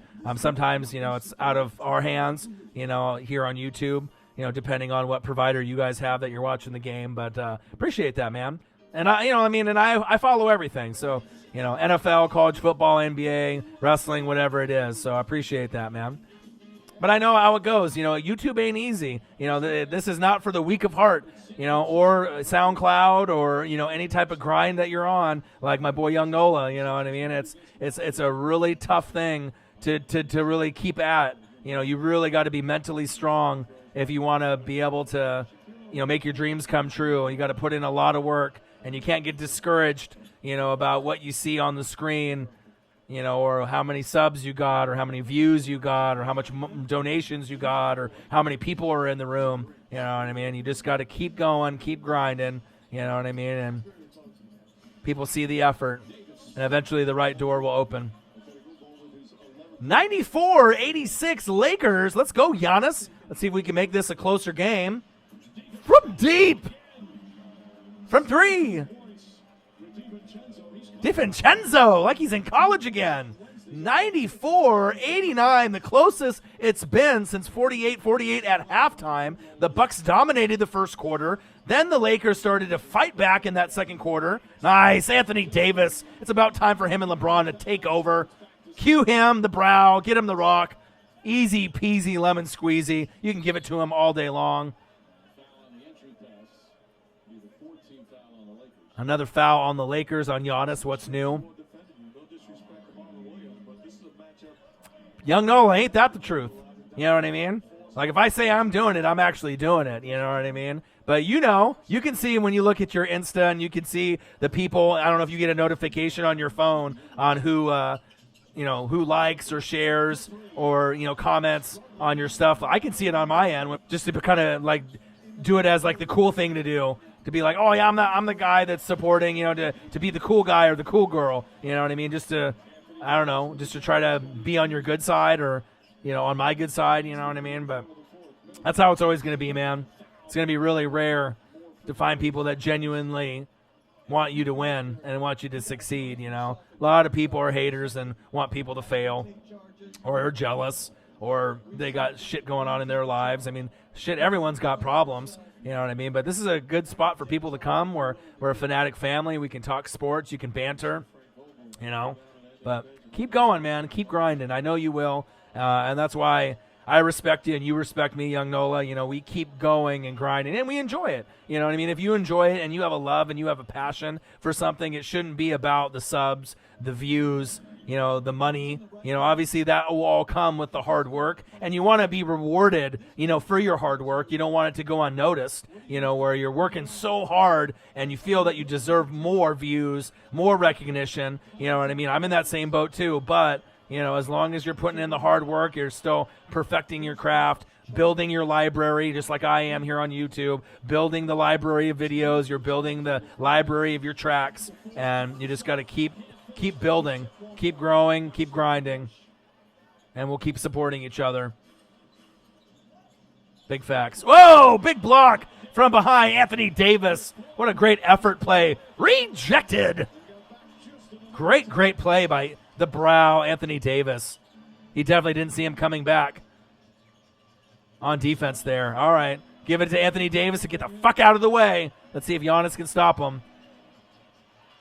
Foul. Yeah, going to be really tough in the playoffs to hold LeBron and Anthony Davis down. Definitely going to the top, baby. Yeah, and whoever gets rich first or whoever gets that big check first, we can always help each other out, man. We can always grow a team. You, me, my boy Brooks with the beats. We can build something. Sometimes you got to partner up, with people to make it happen. But as long as you keep grinding, I'm going to keep grinding. We'll be all right, man. Just got to keep getting real people in your corner to keep encouraging you. Even when things get a little down, and especially when you're grinding so much. You know what I mean? You just want to make sure that you're getting the proper recognition, because obviously they say hard work pays off, but then when you're working so hard and sometimes you're not, getting the recognition, when you're working harder than most people that are out there, sometimes it does get discouraging. But like I said, if it's something that you would do for free, right, and you love it, then it's the real deal, and the things are going to happen. But if you're only doing it for the fame and the money, it may only take you so far, but if you know that you're doing it for the love of the game, the love of the music, you know what I mean, then, you would do it for free anyways, then you got something that is special that you can do for a long, long period of your life. So, and you're young, bro, you know what I mean? But it shows you too, you can be my age and still make it happen. You know what I mean? Even though that, I'm in my late 30s, I still feel like I'm in your age. I feel like I'm in my early 20s, So it's all about your mindset and the grind. That's big facts. And a lot of times, it's hard for people to branch out for doing something out of their wheelhouse, like some channels will only do basketball or only football or only baseball or only wrestling. To look at the versatility of a channel like this, to be able to do rugby, soccer, wrestling, WWE, AEW, NBA, college basketball, college football, NFL, all the teams, no matter what it is. That takes a lot of hard work. I mean, I'm saying anyone can do one thing and just do one team, and follow that and do a channel based off that. But imagine doing something where you're following a mass amount of teams, 32 NFL teams, 30 NBA teams, all the teams in the MLB, wrestling, everything. So, it's tough. And the most versatile vehicle in its class. Hey, welcome to Domino's. That was fast. Use Domino's Pie Pass to bypass the line and get in and out fast. Next time you carry out 3-topping Domino's. Yeah, I know that, but you already know that, the real ones from the fake ones. So, anytime I'm hopping online on my phone when I'm not reading or watching tape, I'm always supporting. And that's why you support me back. And that's really cool that you do that. And I know it's really probably takes you back a little bit, I mean, it's one thing if I'm a YouTuber, right, to show you love the way that I do, but even that being said, just the genuine person that I am, to show you that I'm really rooting for you, genuinely, and I know you're rooting for me. It's kind of refreshing, isn't it? You know what I mean? When you actually have people that care about you, that really want you to win. I want my friends to win. I want to see my friends, if they're grinding on something that's passionate, then they have the determination and the energy and the dedication and the talent. I mean, not very many people have dreams, let alone the talent to do the dream. Then you have to have the dedication and the passion to not quit on the dream once you have the talent and you start it. And a lot of times it gets discouraging on that road, but it's not necessarily, the journey to get there to be like, I made it. Sometimes the journey is from the point of when you start to get there. All the trials and tribulations, all the heartaches and, the cries and the pain and the joy and the tribulations and, the pain and the happiness. It goes through a lot of range of emotions, that you'll go through when you're grinding for something that's bigger than the regular 8 to 5, 9 to 5. But I respect you, man. I love you. Appreciate you. Everything that you do. And like I said, we'll both be brothers for a long, long time. And like I said, we can encourage each other no matter how, low things look. You know what I mean? You just got to not worry about anybody else, right, but yourself. As long as you believe in you, which you do, and as long as I believe in myself, which I do, you know what I mean? That's all that matters. You know what I mean? You don't need, fake people to give you fake praise or to say stuff to you that may not be true. It's hard, man. If it was easy to succeed on SoundCloud and YouTube and social media, everyone could do it. Everyone watches people on there and maybe wishes they could be those certain people, but you gotta think sometimes it's not just a celebrity. Sometimes it's a lot of hard fucking work. Whoa! Ooh, ooh, ooh, ooh, ooh. Ooh. Uh-oh. Giannis with a big dunk. Hopefully he didn't get injured there. Wow. Big throwdown. Hopefully, I was going to say, damn, I hope he didn't fuck his knee up right there with like a, ooh. You don't want to see no ACL, PCL, MCL tear. No, he definitely pushed off. And then he landed on the guy down below. Ooh, baby. Ugh, I hate seeing that. Hopefully Giannis is okay. We've both seen LeBron and Giannis get a little bit banged up today. Ooh, ooh, ooh. That knee buckled. Ooh, Giannis. Oh, damn it. Well, it looks like he's all right. 102.94. That would have been a horrible way for his season to end right there if his knee would have popped and got injured there. He definitely will be in the ice bath tonight. All right, come on, Giannis. All right, LeBron wanting to switch sides. Love me some Giannis. Antetokounmpo. It's great for the league to have someone like that.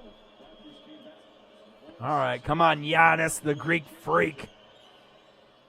102-94. Still in the game. They're only down by 8 points. Like I said, Milwaukee dominated the first quarter. Lakers dominated the second quarter, tied it up at 48 all at halftime. Then the Lakers went off in the third quarter. But then now we're seeing the Milwaukee fight. Ooh, nice block. Let's go, Milwaukee. Here we go.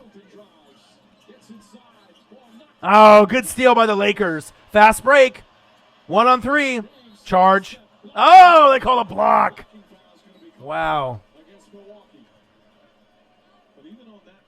My boy, Young Nola. Follow him on SoundCloud. Young Nola.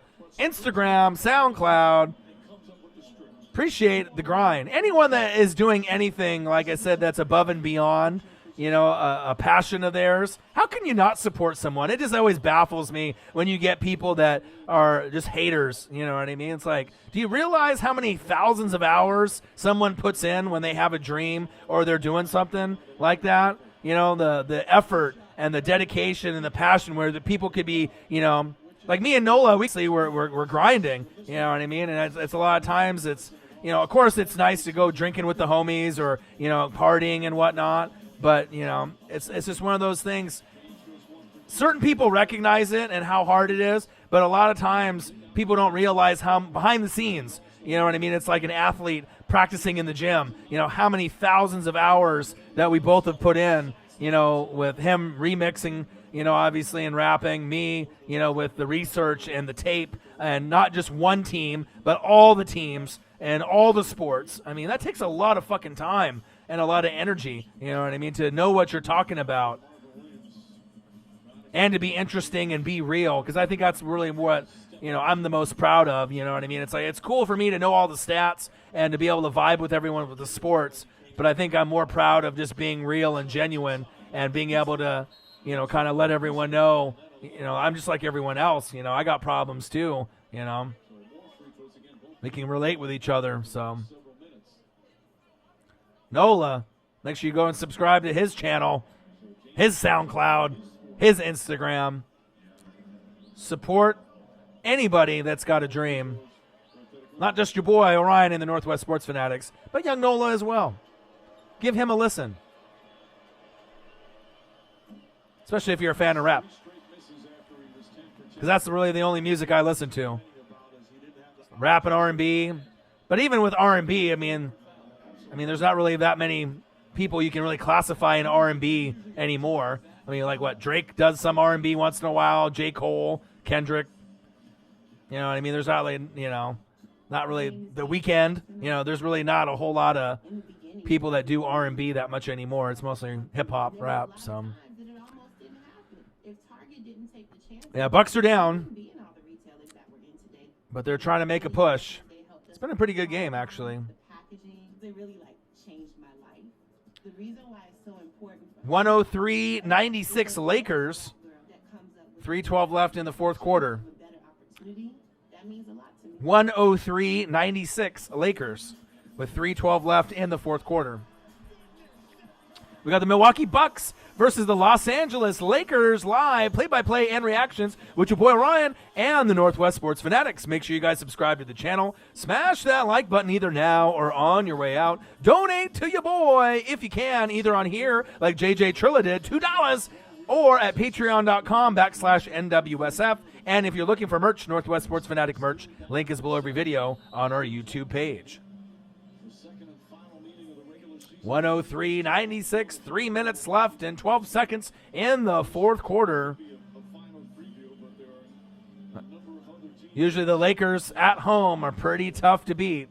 So we'll see if Giannis can pull out the rabbit out of his hat and pull out a miracle here. Last matchup that they played, Milwaukee thumped the Lakers, even though LeBron had a triple-double. Giannis had a better game than this game than today, but it's been kind of a defensive battle. It kind of reminds me of those matchups of the AFC North teams, of the Ravens and the Steelers and the Browns, right? Just battling it out. But we'll see. LeBron or Giannis. X factor is Anthony Davis. Maybe he'll be able to make some key buckets down the stretch. Little two-man game, pick and roll. Speaking of, Anthony Davis with the tipped rebound, put back. Big play. Running out of time for the Bucks now. 105-97. Woo! Giannis with the fadeaway. Pretty. 105-99. 6-point lead for the Lakers. 2:25 left in the fourth quarter. Now they'll probably really slow it down, try to bleed the clock just like they do in the NFL. And let's see if LeBron can pretty much ice this game. See what kind of shot selection you get. Oh, LeBron behind the back. Getting a little fancy. Anthony Davis. Bang! That might have been the nail in the coffin. It's getting closer. 107-99. Giannis for three. Yeah, that might have been it. Down by 8 with less than 2 minutes to go. This one pretty much is over. All they got to do is bleed the clock out and get a good shot here. 1:45 left. LeBron, Giannis, one-on-one. NBA Finals preview, possibly. LeBron for three. No good.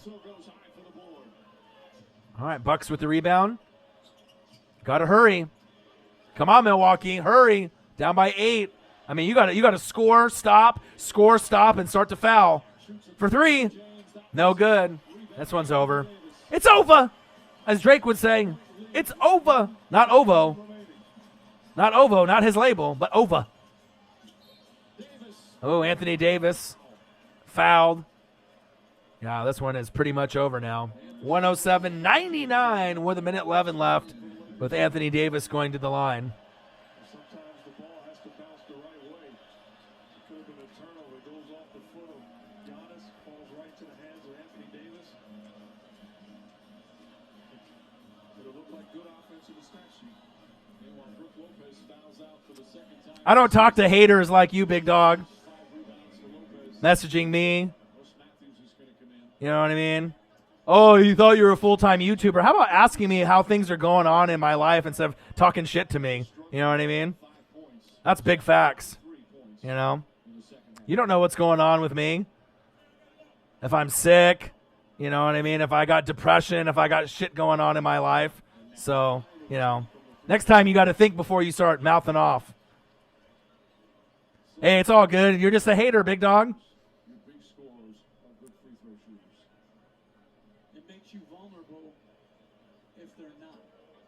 I could care less about you, big dog. I don't need you to watch the channel or support.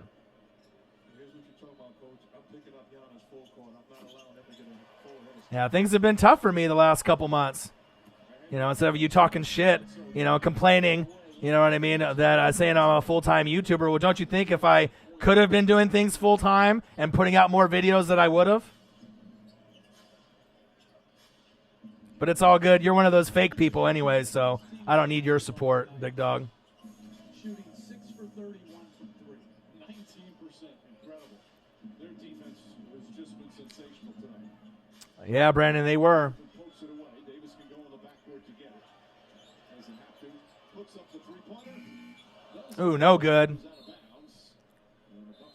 109-101 Lakers.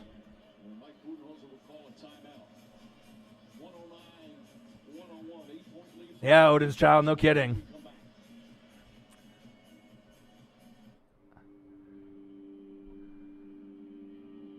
Yeah, big facts. Yeah, plus, you know, if someone is like sick or ill or, you know, or has depression or is going through shit, you know what I mean? Like someone that actually is normal will like reach out and, you know, see what's going on instead of like trying to talk shit and complain, you know what I mean? Or to try to, you know, kind of be an ass, you know, which you were doing, you know what I mean? Like, of course, I try to record as much as possible, right? I'm sorry that you don't have a channel that has 20,000 subscribers and 3 million views, and maybe your life is shitty, all right? You know what I'm saying? But I don't need to hear those bullshit comments, you know what I mean? Of course, you know, if things are, you know, not being put out on the channel, you know, I don't fucking record for you. Big dog. All right. Things have been tough. It has a guard between the blades. I don't need your support. The Gillette skin guard. This week's NBA Sunday Showcase matchup comes to you right back here at Staples Center. Another big test for the Lakers. They'll face the Clippers. Our coverage begins with NBA Countdown at 3 Eastern on ABC. Tip-off shortly after 3:30. Lakers 0-2 against the Clippers. Well, I'm sorry, you don't got no talent, Argo. They were 0-1 against the Bucks on the verge of I keep grinding no matter what, no matter how bad things get. seconds remaining. Well, it's a very big weekend for the Lakers. Plus, if I got a full-time job, you know what I mean, it's hard to be able to do videos and to record. So, you know, that would have been the question that you should have asked instead of just talking shit. So, but it's okay. You're the last person that I think about. Middleton, three-pointer. Front of the rim, Davis the rebound. What a second half for Anthony Davis. Caruso to James. James spins and throws it down. There's the exclamation point.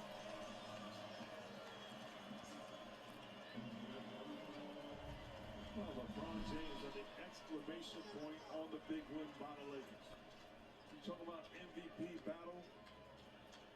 It's a two-horse race. I might. There goes that man.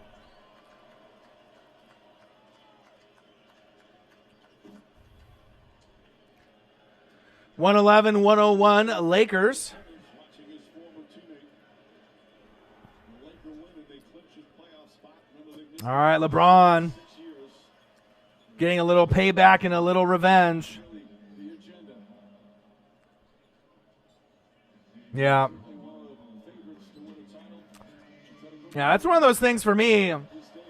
Yeah, but I'm going to get a different job. I'm going to get a different job that doesn't do the physical labor, doing something that, you know, maybe is more indoors, more in my wheelhouse. So that way I can record more and not just be physically drained. But yeah, for now. But I'm going to the arcade tomorrow in downtown Portland with my buddy. It's like a 2-story arcade, and they have a lot of old school games from like the 80s and 90s and early 2000s. NFL Blitz, NBA Hang Time, you know, Mortal Kombat, Cruising USA, old school stuff like that. So Lakers had 25 points here in the fourth quarter, all of them by LeBron James and Anthony Davis. Jay-Z, yeah, I got to, man, because I want to be able to record it as much as possible. You know, sometimes you'll get the trolls or the haters, you know what I mean? But I don't, you know what I'm saying? Like, for me, as someone that's real and genuine, and I work hard, you know what I mean? And sometimes, you know, if I get a full-time job, or, you know, if I got family issues, or I'm sick, or I got depression, or something's going on, I don't need to hear someone fucking, you know, complain about shit. Why don't you ask me how I'm doing instead of just complaining, oh, you say you're a full-time YouTuber, you only record once a month. Well, why do you think I'm only recording, you know, once a week or once every 2 weeks? Well, obviously something's going on, you know what I mean? It's just kind of one of those things, you know, I don't need to hear that. I mean, if you really are a fan of the channel, you know what I mean, instead of trying to, you know, be an ass, you know what I mean? games. Things are tough, man. Win. They're only now 3 back in the loss column with 21 to play. Still going to be tough the way the Bucks have played all season, but in a battle for But depression is not something, you know, mental health, you know, it's not something to joke around about. You know, no joke. That's why so many people, you know, have issues. I don't see it happening, though. 113, 103, Lakers. They may not lose 3 more games. but both teams are good enough to win. Big win for the Lakers and LeBron James. That'll do it. Final score, Lakers 113, Bucks 103. Now I'm gonna keep reading and doing some research. Probably catch up on some MLB as well. Yeah, but the thing is, you know what I mean, they don't really realize, you know, about how much effort and energy that goes on, or if I have a full-time job, or, you know, what's going on. So it's okay. You know, I mean, some people will understand, some people won't. But I appreciate everyone for the most part. Love you guys. Appreciate you guys. Milwaukee Bucks, Los Angeles Lakers live play-by-play and reactions with your boy Ryan and the Northwest Sports Fanatics. Make sure you guys subscribe to the channel. Smash that like button either now or on your way out. Donate to your boy if you can now or on patreon.com/NWSF. And if you're looking for merch, Northwest Sports Fanatic merch, link is below every video on our YouTube page. So I hope everyone has a great Friday night and a great weekend. I'll try to come back sometime this weekend to do some type of stream. I might not be able to stream tomorrow because I'm going to the Blazer game against the Kings, but I'll try to maybe hop on Sunday at some point. Appreciate you guys. Love you guys. Hopefully everyone is doing great. And I got one question for you. We know talk sports like us. Your boy Ryan, the Northwest Sports Fanatics, and I'm out. Love you guys. Appreciate you guys. And I will see you guys soon. Later.